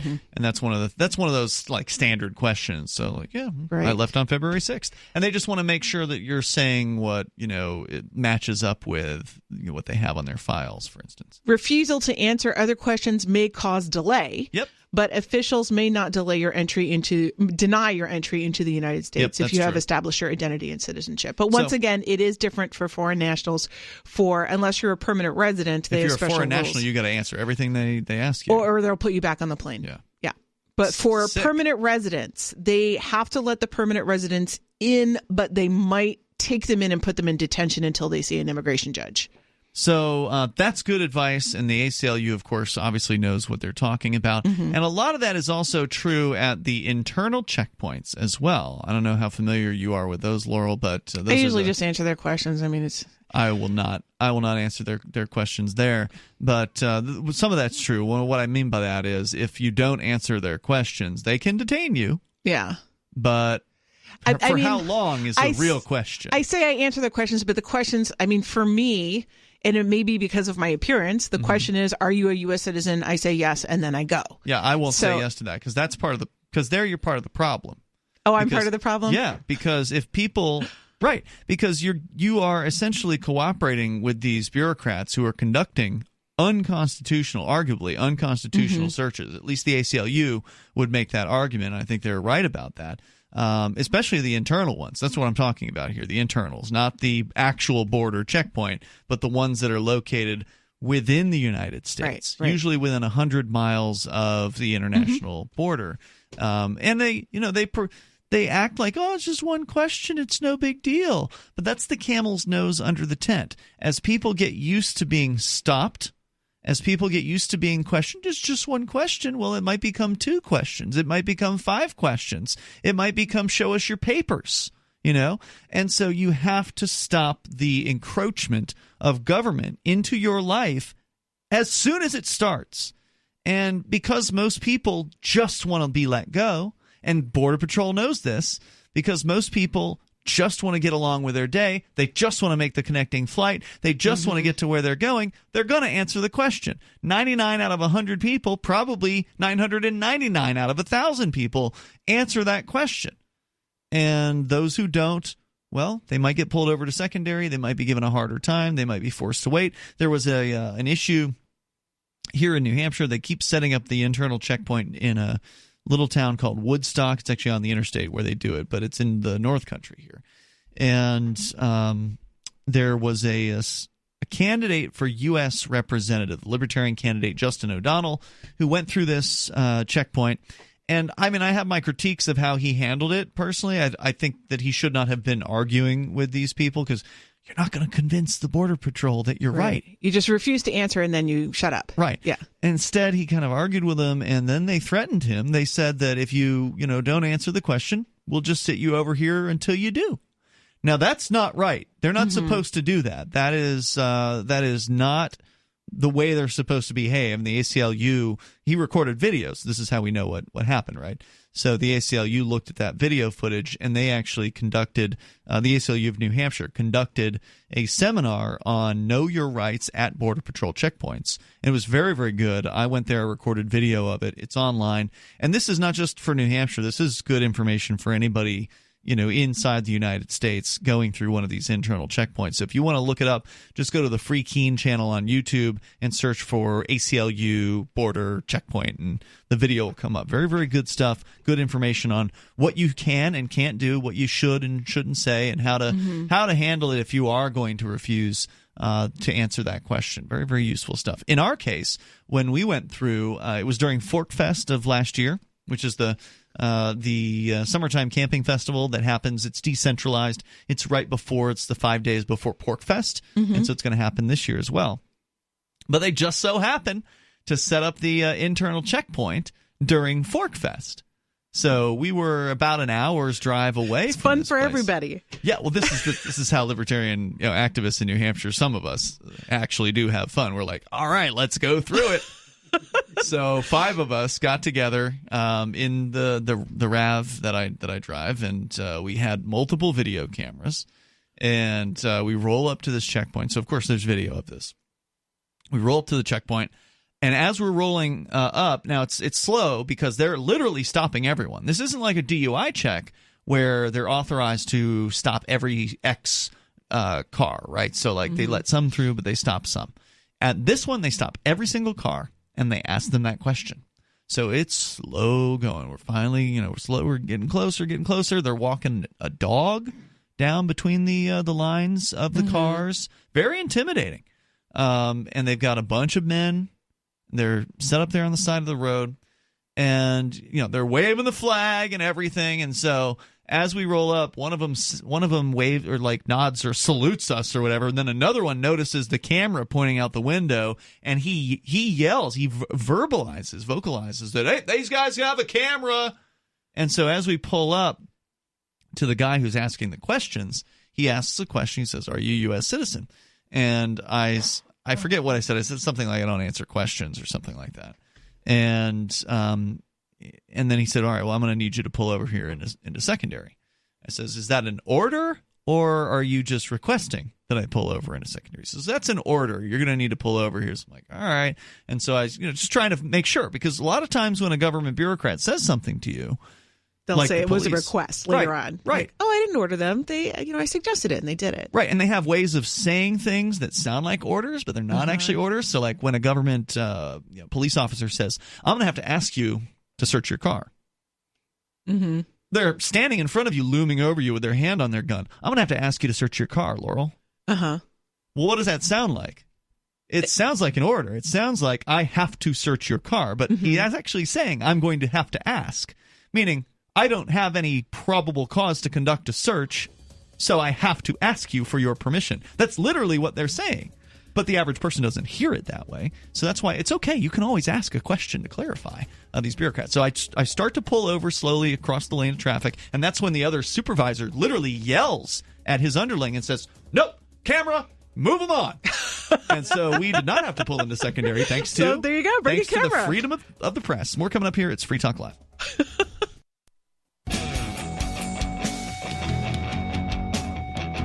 It's Free Talk Live.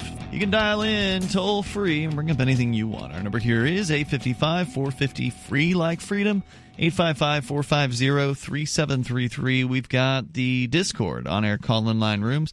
Head over to discord.lrn.fm. And big thanks to Travis, who is a Free Talk Live Gold Amplifier. He is somebody who help support what we do here on Free Talk Live to the tune of $10 a month in his case. That's what it means to be a gold amplifier. But all we ask for is $5 a month. And whether you do 10 or 5, you get the same perks. So we appreciate people that do more. But if you can only do 5, that's still really awesome. And you get all the benefits by going to amp.freetalklive.com. You can sign up with PayPal, credit card, or Bitcoin BTC. And again, you get some perks and you help us out. You help us advertise, market, and promote Free Talk Live. And we can get on more radio stations around the country as you do that over at amp.freetalklive.com. Let's go to the phones. To the phone, we got Dave in New Hampshire. Dave, you're on Free Talk Live with Ian and Laurel. All right, gentlemen. And Laurel? Yes. There's something that's happened recently. It's one of those at the State House. It's one of those only in New Hampshire types of things. All right, let's hear it. There is there were 2 attempts to put gun bills through that would either restrict guns in schools or they would allow schools to restrict guns. Wait a minute. Guns? And, wait. Guns aren't already restricted in schools in New Hampshire? Well, there are some restrictions, but it's not. There's no state law that says you can't bring a firearm into a school building. So, I think many teachers quietly do this, and parents probably just that's not federal when they go in. Like the gun-free school zone. There's a federal rule or law that apparently is not.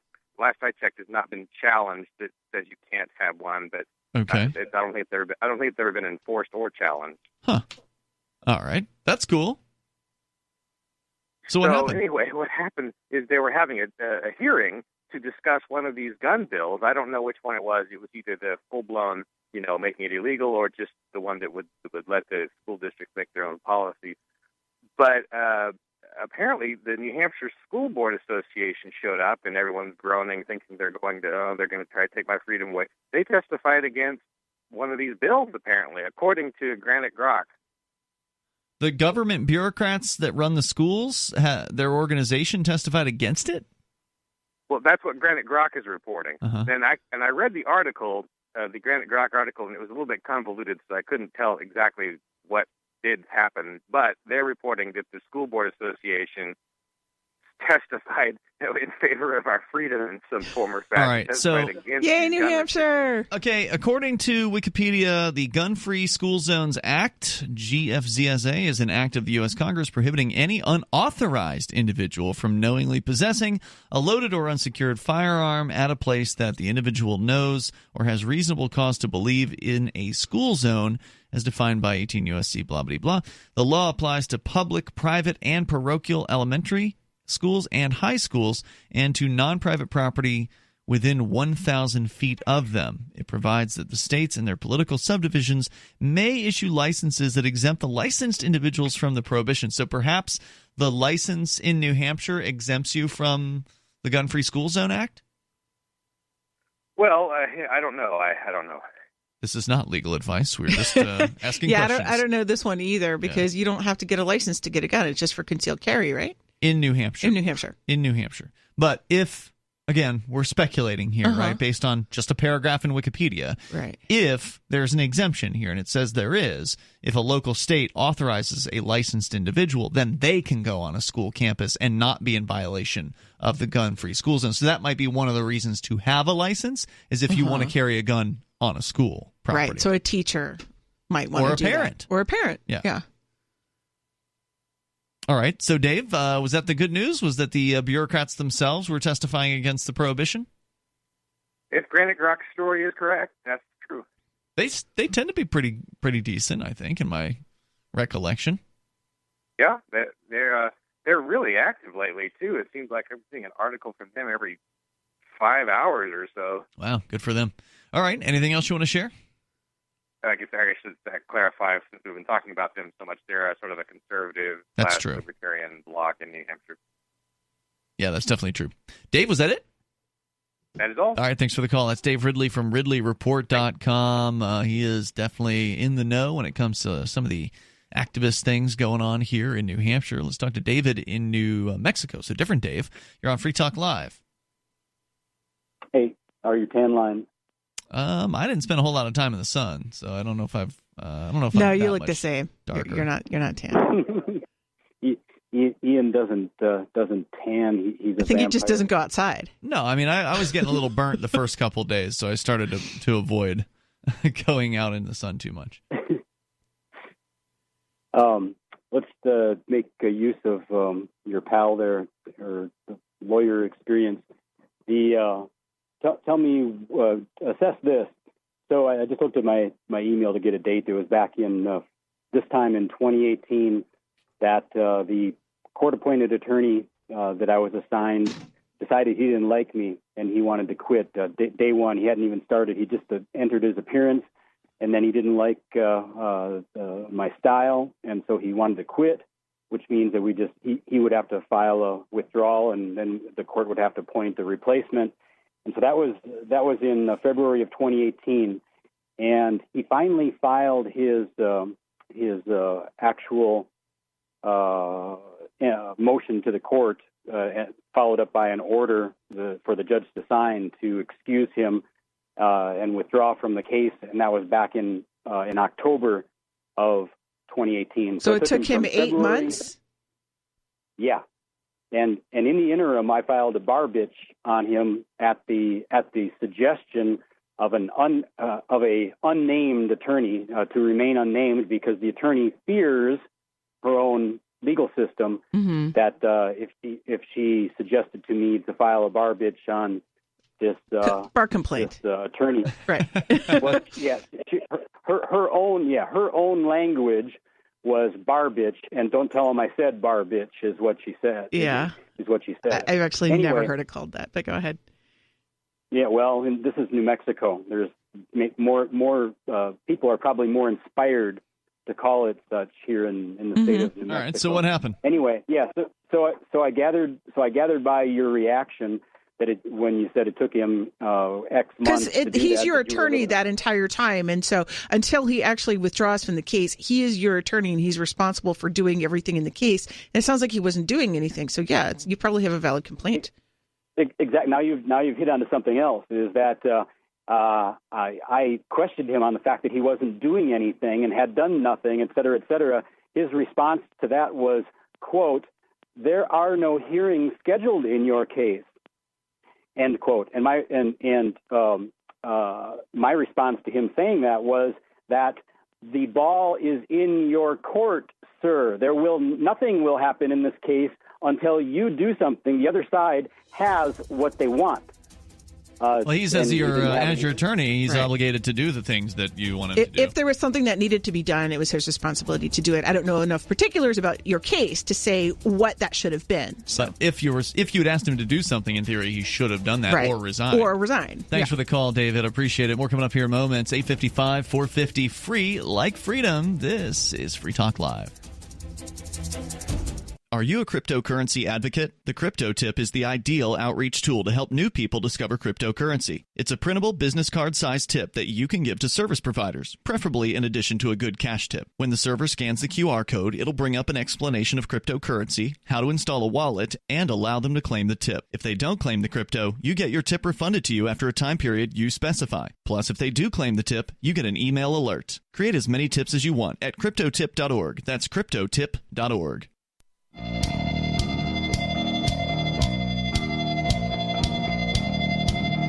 It's Free Talk Live. Dial toll free to join us. Here you can bring up anything you want. Our number is 855-450-FREE, whether it's gun-free school zones or the Customs and Border Protection bureaucracy. With you tonight, it's Ian. I'm Laurel. And I want you to know that ForkFest 2019 is coming up. And it's coming up in about 4 months, as a matter of fact. If you go to forkfest.party, that's where you can learn more. Now, by the way, that is the unofficial website, because everything with ForkFest is unofficial, because there's no one who's in charge of ForkFest. It's just 5 days at a campground, beautiful campground, Rogers Campground, happens to be the same campground where PorkFest happens immediately after ForkFest. So ForkFest forked off from PorkFest, and so now there are two Liberty camping events that happen right alongside of one another. So ForkFest 2019 is June 13th through the 18th. The first day of PorkFest is June 18th. So as ForkFest is ending, PorkFest is beginning. Do most people go to both? Most people do not go to ForkFest because it's new, and most people don't even know it exists at this point. Do most people who go to ForkFest stay for PorkFest? I think so.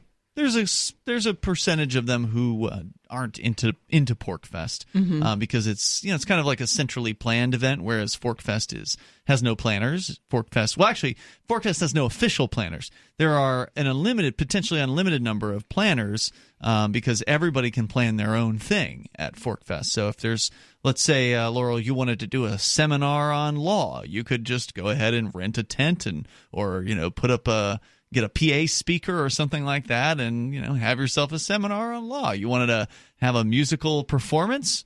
Have a musical performance. And so people can kind of create the thing they want to do. One year, somebody threw a rave at ForkFest. This is going to be year number 3.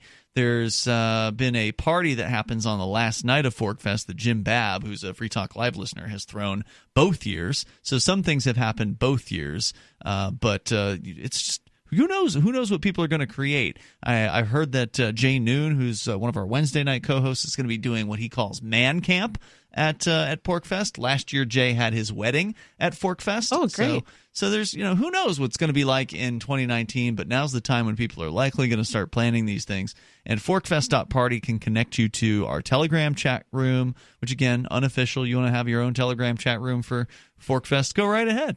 In fact, last year there were actually 2 different calendars that were tracking different things that were happening. Some of the things were on both calendars, but not everything was on both calendars. So it could be a little confusing, right? When there's Why have two calendars if they say the exact same thing? Well, there you go. Good point. Oh, well, maybe one does it better than the other. Maybe one's prettier than the other, or it's easier to read. I don't know. Nobody's in charge, though, and that's what makes ForkFest different. ForkFest.party. There's a Telegram chat. There's a forum where you can interact with other potential and past and current ForkFesters there.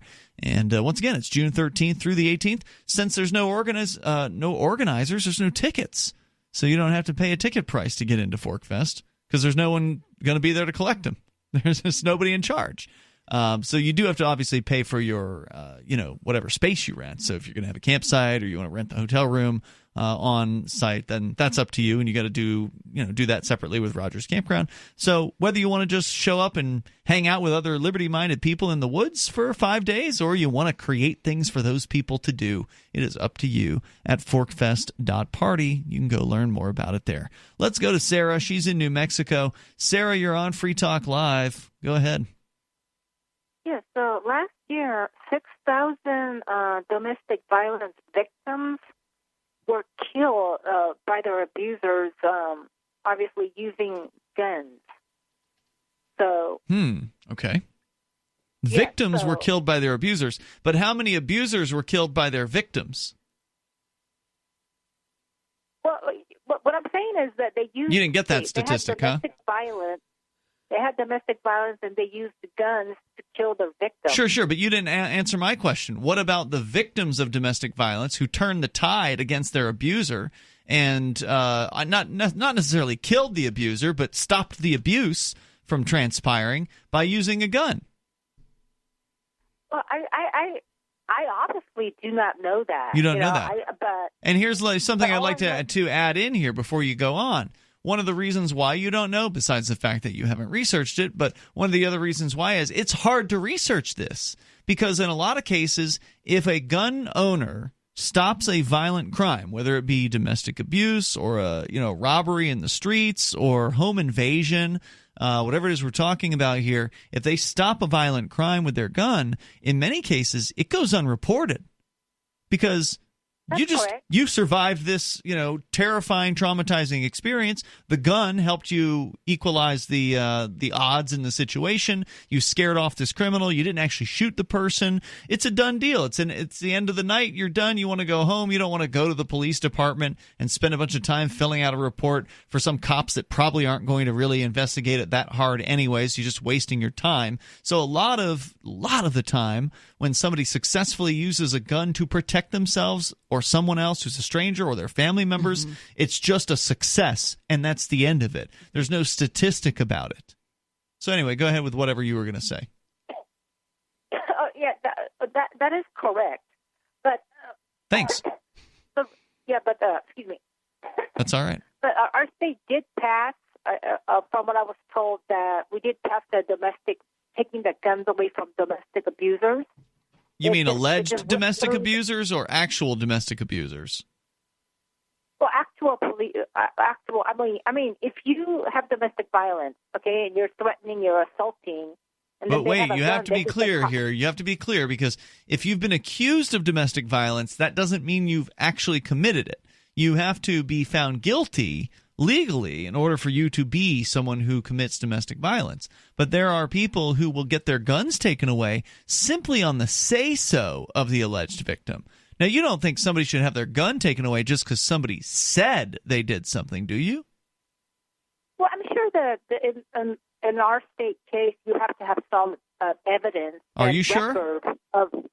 Also, a lot of domestic violence laws are being expanded so that they include things very simple, like maybe a shove, not something extreme when it comes to domestic violence, something that the person should not have done for sure, but something relatively simple like pushing the other person. Then they get a domestic violence conviction and they can't get a firearm in a lot of states, depending on the state. Well, also don't forget that in a lot of states or cities or whatever, they have a mandatory arrest rule when it comes to so-called domestic violence. So if somebody calls the cops into a situation where domestic violence has allegedly occurred, there's no proof necessary. The cops just have to go ahead and pick one. They just have to choose to put somebody in handcuffs and take them away. They're obligated to do that.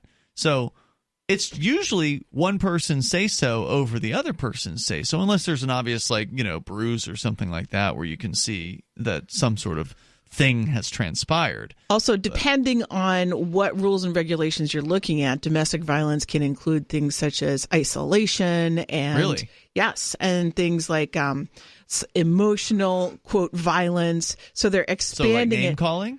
Yeah, if it makes you feel bad. Oh, so things that are not what you would typically think of as violence are now counting as domestic violence. That's horrible, don't you think, Sarah?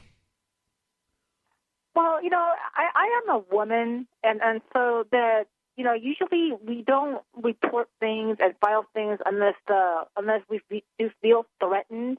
Now, as a man, you're a man, they say, well, they're just making things up because they hate me. A man could say that. But also... Because it happens. Our governor, wait, what? Well, our governor, by the way, she did the sit-down, the big protest of when she was a congresswoman up in Washington. I don't even know who your governor is. That be our governor. Well, I mean, they all sat on the floor.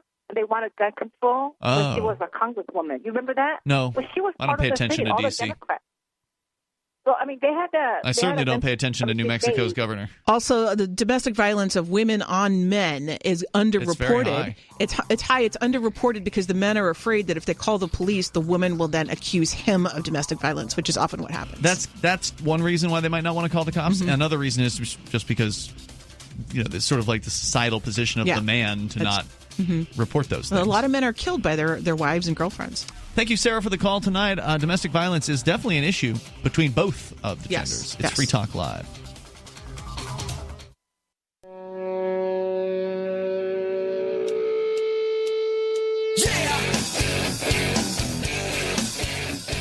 It's Free Talk Live. Moments remain. There's enough time for you.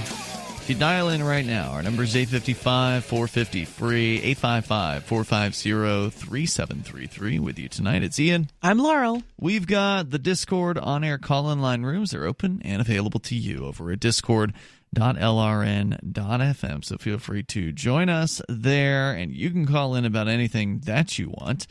It's good to be back after almost 2 weeks in Acapulco. Anarchapulco was a great event, and we talked a lot to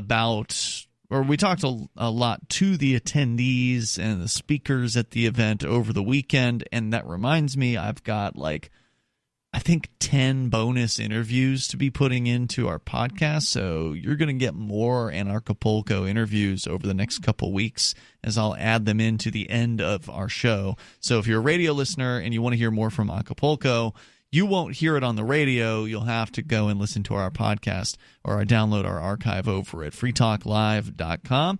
That'll be one way for you to get that information. It was a great event, good speakers, good vibe. People are already planning for 2020, and I said I would mention on the air that when we knew more about what they're going to be doing in 2020, and they do have the 2020 early bird tickets available already. So I think actually at this point they don't even know when the dates are going to be. So they're just saying, hey, if you want to get the best price possible on Anarchapulco 2020, and I don't know if our code works, I haven't even checked that yet. But right now they're selling them for $345, and the regular price was close to $600. So you just don't know when it's going to be. So if you're flexible, right? Like if you want to go to this event and you don't really care when it is, and you want to get the best price, then go to anarchapulco.com/2020, and that will take you right to the pre-order page. So very, very cool, great event, and I think 2020 is going to be even bigger. And kudos to Ron Paul for showing up and being awesome at this event. I can't say enough about Ron Paul coming in despite apparently a campaign to try to get the speakers of Anarchapulco to not show up. Was he one of your interviews? No, we didn't interview Ron Paul. But we have interviewed him in the past. Okay. So he's been on Free Talk Live. If you go to our guests page on freetalklive.com, so just go to guests.freetalklive.com. I don't remember if it was 2012 Ron Paul or 2008, but at some point during I think one of his presidential campaigns, we did have Ron Paul on. But we got to see him. We got to shake his hand and take pictures with him. So that was fun. He's He just kind of took his sweet time getting into the auditorium where he was speaking. He just seems like a nice guy. He was so nice and so gracious to all of his fans. I mean, really, he's a great example to people. I mean, he's a great example on how to be gracious to people. He's a great example on how to be principled as a libertarian and how to stick to your principles. The Libertarian Party would be great if they could find a candidate as principled as Ron Paul. Unfortunately, they haven't come close. So again, Anarchapulco.com/2020 if you want to get your early bird tickets. And I don't know, try the code. Maybe it'll work. I haven't, like I said, I haven't even it was giving a discount during 2019. It wouldn't surprise me if it's not active because we haven't made an official deal with Anarchapulco for 2020 as of yet. But I would expect that we will be there because we've been there for the last 3 or 4 years, and it's been great. So 855-450-FREE is our toll-free number. Since we were talking about Customs and Border Patrol, let's see. Here's the rest of that story that I brought up earlier about the 29,000 devices that were searched. So 50% more electronic device searches were conducted in 2017 than they were in 2016. And again, if you're just tuning in, if you missed the discussion, we got into detail about how I was detained for 3 hours for one of these searches, 2 of these searches actually, early this morning at JFK Airport in New York. Up from 29,000 devices in 2017, up from 18,400 in 2016. And this was out of 397 million travelers in 2017 versus 390 million. So similar numbers of travelers. So it's a very small percentage of the travelers. I think it's like 0.006 or something but like this that. Really, they shouldn't be searching any electronic devices. No. Because I can understand they want to make sure people aren't bringing in fruits and vegetables and animal products because they can sometimes contain things that are going to destroy our crops. That's actually very carefully controlled, and there's reasoning behind that. I can understand them not wanting people to bring in, if they're getting on a plane in the U.S., something that could explode it. I can exactly. Sort of understand that.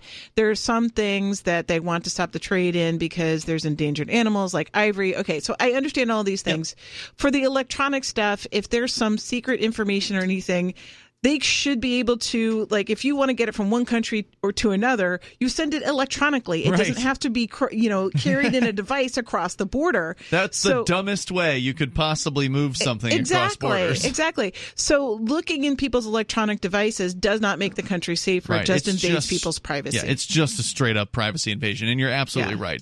Anybody who's a serious terrorist who wants to get information from one terrorist cell to another is going to do it encrypted over an electronic means to where the government won't even have any idea that the file has been transferred because it's completely out of their purview. The only person that this kind of search is going to catch is the dummy, right? The person who's completely ignorant of anything. They're not a terrorist. Maybe they have some sort of porn on their computer that's illegal in, the country or whatever. You're going to catch somebody who's got a perversion or whatever. Oh, no, you've really got a bad guy now, right? Like, that's all you're going to get out of something like this is either somebody who's so absent-minded that they didn't, that they left something incriminating about themselves on a device that they're carrying across the border, or they didn't even, think at all in the first place. The Department of Homeland Security of the Inspector General report concluded that many of these electronic device searches, by the way, this is thehill.com, were conducted improperly without kidding. Yeah, without adequate supervision. They wouldn't let me watch the second time this morning, or adherence to pre-existing policies. And there's a great article from the EFF that really gets into detail about these searches and why they're unconstitutional. And maybe I can share that later this week, but it's way too long for right now. Officers sometimes failed to adequately document these searches, leading to gaps in information available about how they were conducted and what they found on the devices, according to the report. There were also multiple instances in which officers failed to take the devices offline before searching them, a violation of the security protocol that requires internet access to be disabled during electronic searches. So that's a little bit of good news in this nasty situation with these searches, meaning that if they take your phone from you, Laurel, and you let them into it, because again, you can choose not to, and then they just will take your phone probably forever. So if you let them into it, they are only supposed to search what's on the phone, meaning they're not supposed to go into your email. They're not supposed to go into your, whatever it is that's on the cloud, like your Google Docs or something like that, right?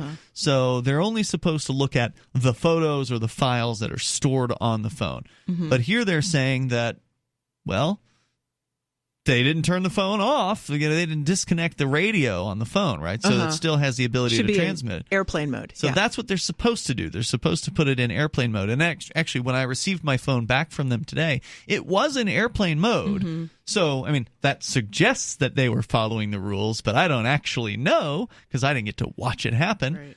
The OIG report recommends the Office of Field Operations more thoroughly document searches, consistently turn off Internet access before the search, renew equipment, ensure travelers' information is deleted from thumb drives after searches, and develop a better system to assess the electronic devices program.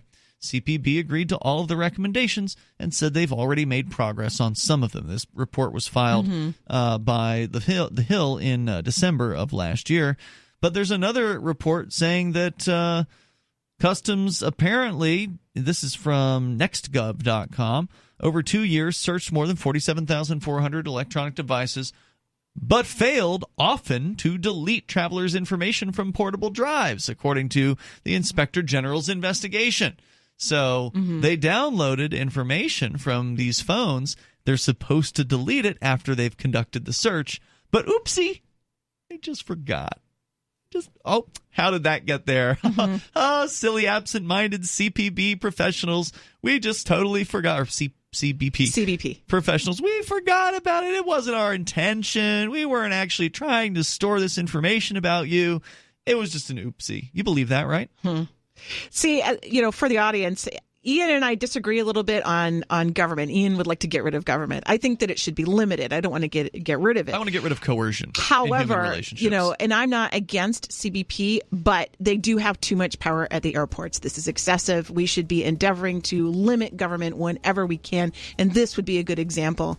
There's people just not doing their jobs, and it's really infringing on the privacy for people. All right, out of time for tonight, but maybe tomorrow we'll talk about the migrant that died in Border Patrol custody in Texas. Another one. More coming up here tomorrow. Meantime, freetalklive.com. Join us there. It's Free Talk Live, Anarchapulco 2019, bonus episodes, different people still here to interview, and we ran out of time for the radio show, so figured we'd do a little bit of podcast after show. Bonus interviews here, and just met Adele Weiss of WeissParis.com. Adele, you are somebody with some pretty strong opinions about the income tax. Welcome to Free Talk Live. Thanks to be here. Just to give you an overview real quick, the federal income tax is a topic that draws a lot of people's attention, especially this time of year. Sure. And Americans are, I guess, looking at the structure of the income tax and somewhat thinking, I wish I didn't have to contribute. Yeah. The real key to this whole situation is understanding the jurisdiction. The federal income tax was created by the government, of course, and they tried to apply it in 1894. But in 1895, 1 year later, the Supreme Court stated that the federal government could not levy an income tax directly upon the American people without the rule of apportionment. Okay. And what this means is basically the state legislatures are the ones that receive the obligation to collect the funds from their state citizens and pay the federal government for any bills. There's two types of taxes. There's a direct tax and an indirect. The direct tax that we're talking about right now is based on the rule of apportionment.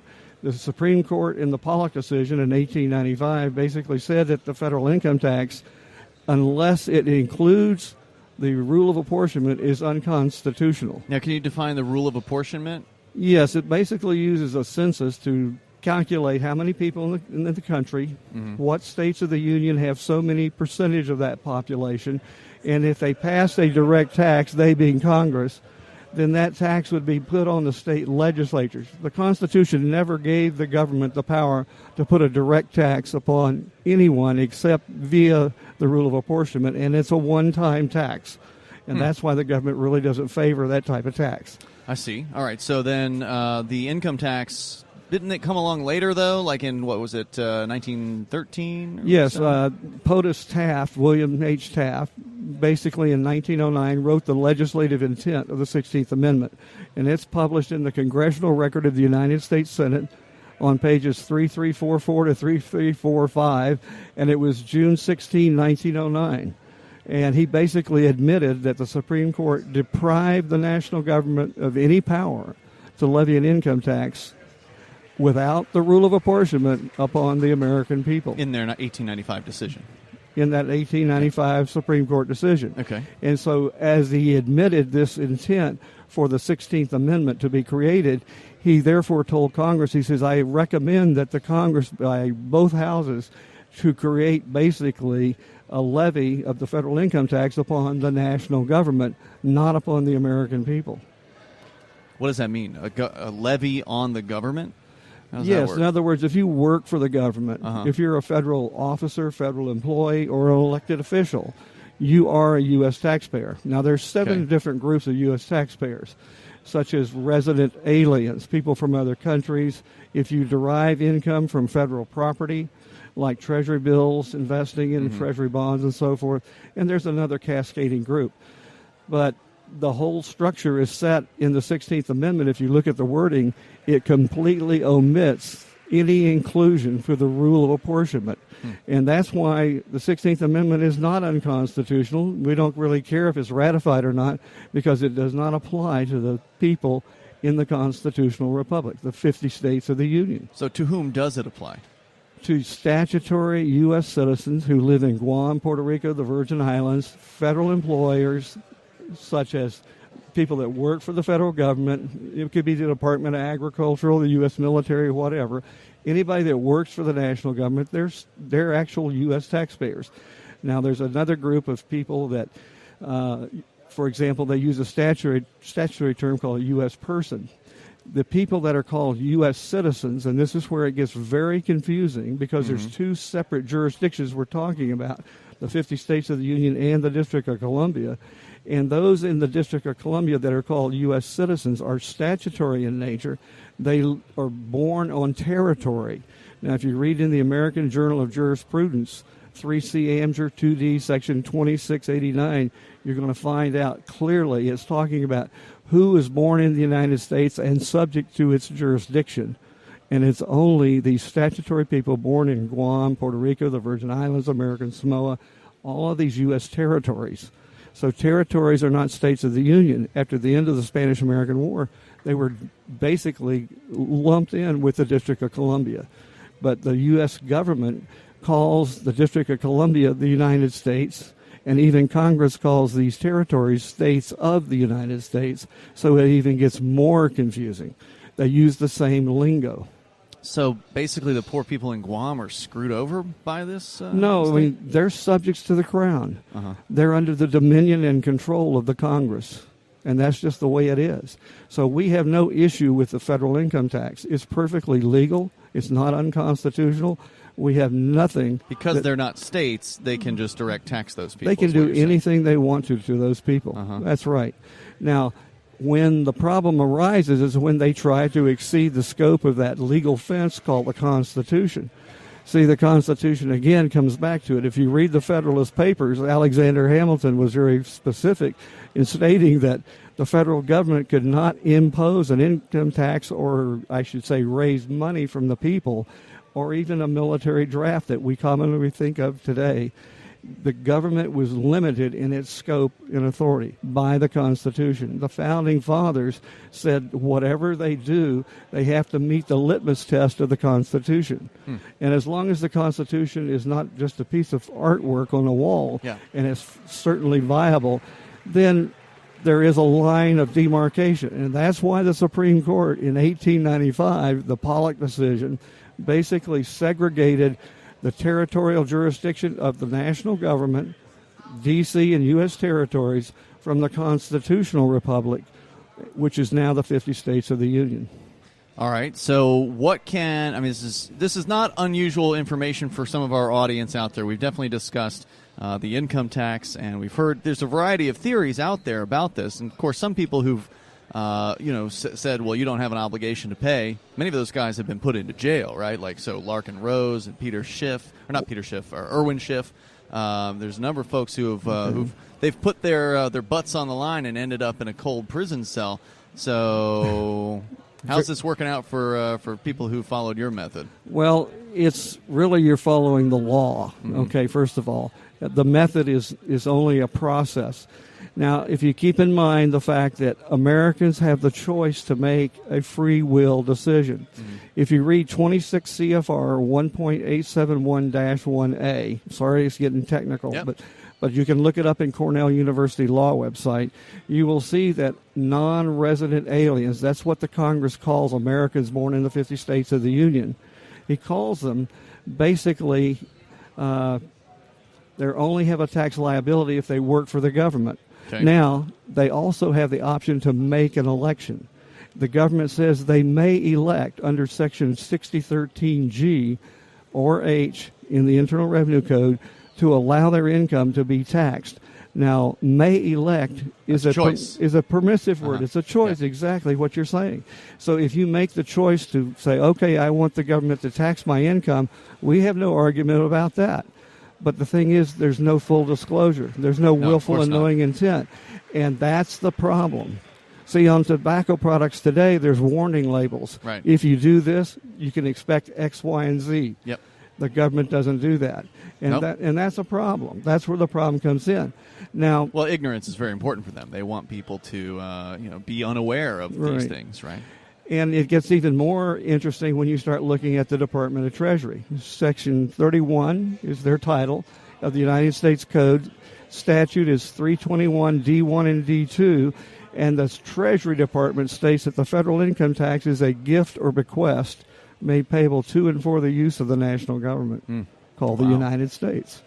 All right. So we have two jurisdictions, and we keep going back to the same thing because you have to think in the line which jurisdiction is the term being used for.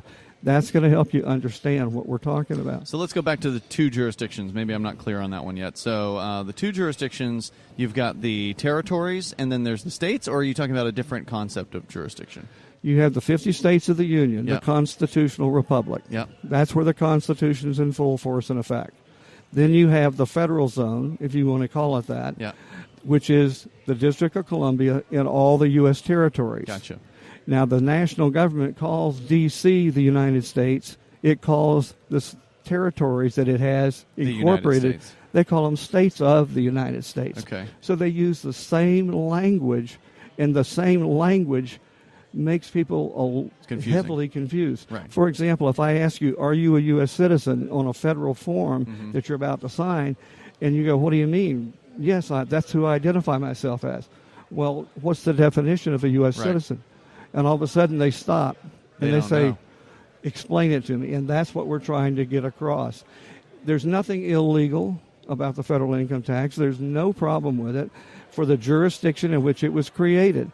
That's why the 16th Amendment omitted the inclusion to the rule of apportionment, because it was not directed toward the constitutional republic at all. Toward the states. Toward the states. Now, we have a solution that most people are not aware of, and that's to revoke the election. We have a whole revocation of election process, which election? I'm sorry. The first the election is actually when you file your first Form 1040 term. You're electing to. You're making the election according to the records that are in the regulations and statutes of the Internal Revenue Code.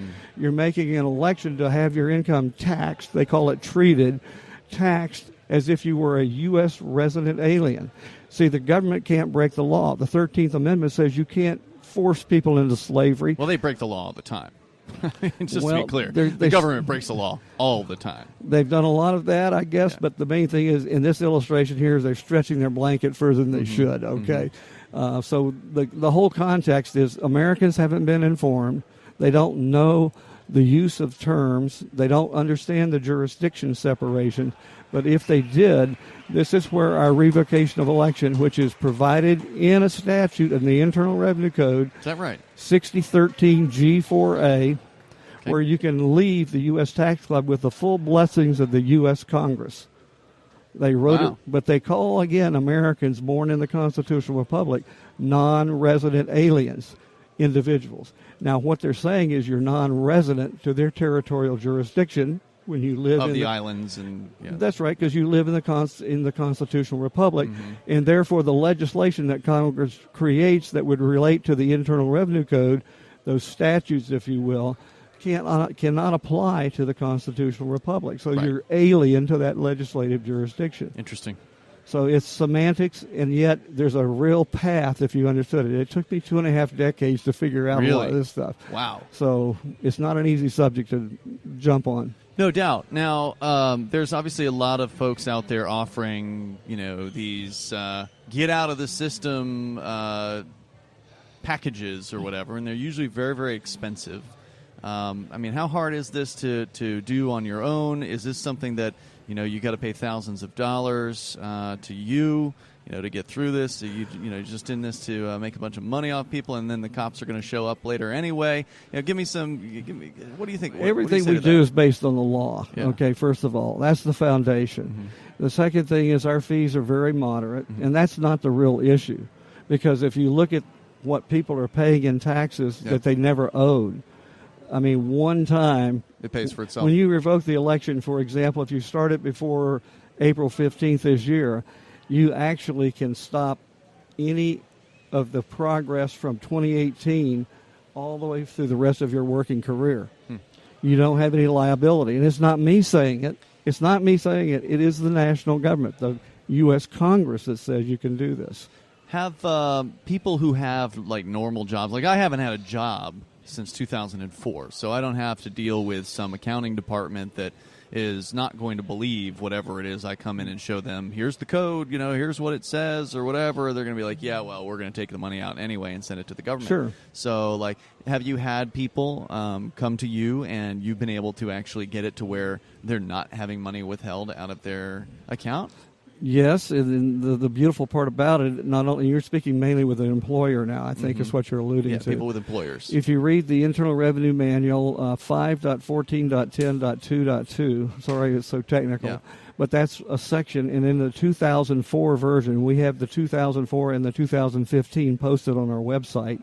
And if you go to our resource center, you will find the document. But it basically says that private employers are not required to withhold. So American private employers don't understand the law. They don't know what. Of course not.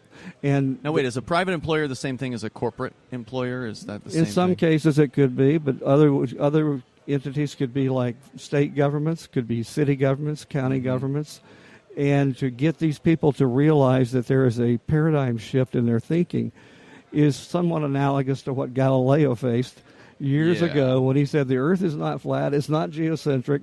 And people go, yeah, right. If you're working for some mega corporation, you're not even going to be able to talk to the right person, right? It's one thing if you're at a mom and pop business and you can actually go to the owner and convince them of this. If you're working for Walmart, it's not going to happen. So what happens if they do withhold? Your employer does withhold whatever amount, and then the feds got it. Can you get it back from them? If they take your money, you can wave goodbye to it. Yeah. Okay. I mean, in other words, there's laws on the book to tell people that don't rob banks, for example. All right, but yet people do stupid things, and they do that. Yeah. For example, don't murder, don't kill, or whatever. Sure. Those things happen all the time. People violate the law. And as we both know, government can be violator of the law just as easily as anybody else. So it's as good as gone then, basically. In that instance, but the key is that we have a library so people can educate themselves. They don't even have to do anything with us. We have a full library if they want to, but we only. And that's open to anybody that comes to the website. Is it weissparis.com? Weissparis.com. It's there for everybody to look at. Okay. The only thing we tell them, if you are a U.S. taxpayer and that's who you want to be, leave our website. Okay. Because it's not for you. Yeah. But can't help you. If you want us to help you, you have to fill out our 8 strict criteria. That way we cover ourselves because we don't know who we're talking to. Sure.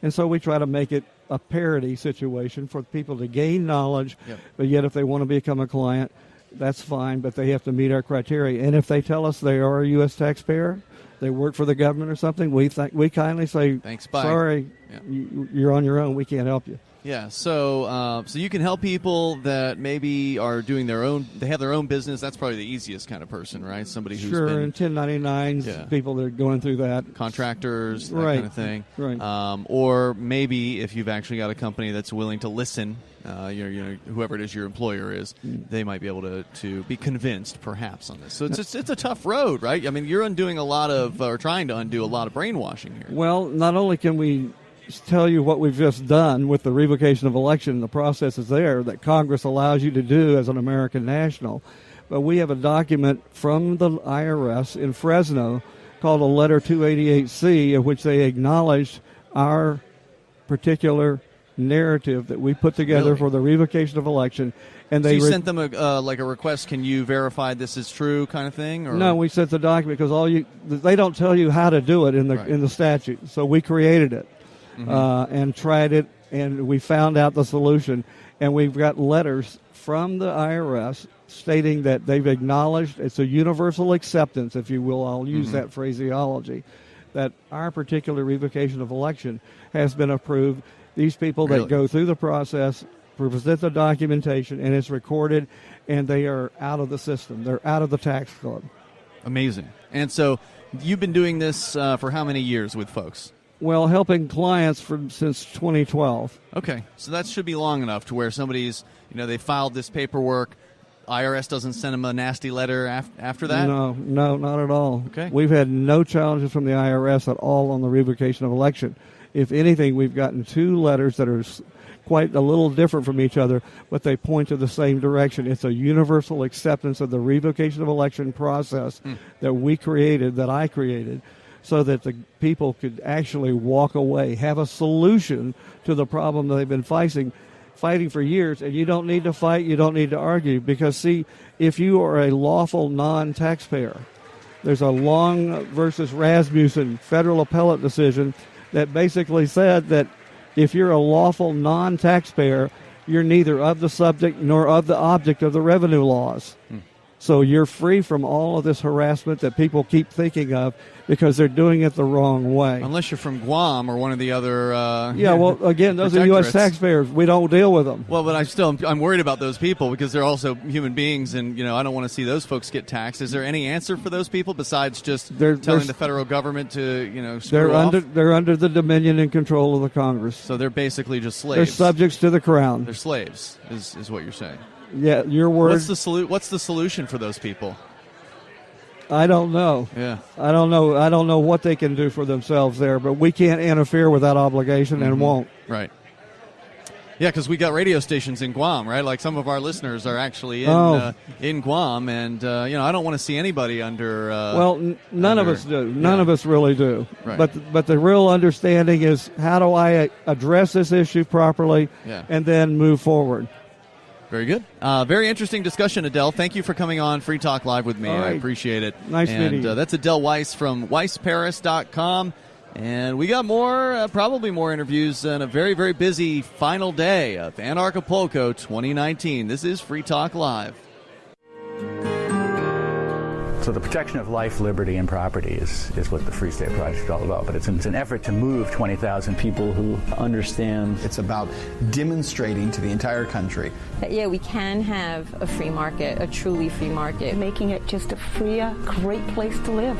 It's the world's largest voluntarist libertarian community, and it's only getting bigger. That's amazing, to be able to move to a place where other people passionately believe in being free and independent. What the Free State Project is managing to do, though, is to put their money where their mouth is. Physically getting up across the country and saying, let's go someplace and let's demonstrate the power of these ideas. There's a lot of kind of philosophy that surrounds liberty. There's a lot of thinking about it and talking about it. But here in New Hampshire, people are doing it. 101 Reasons Liberty Lives in New Hampshire, a documentary by Free State Project Early Movers. Watch it free at 101reasonsfilm.com. 101reasonsfilm.com.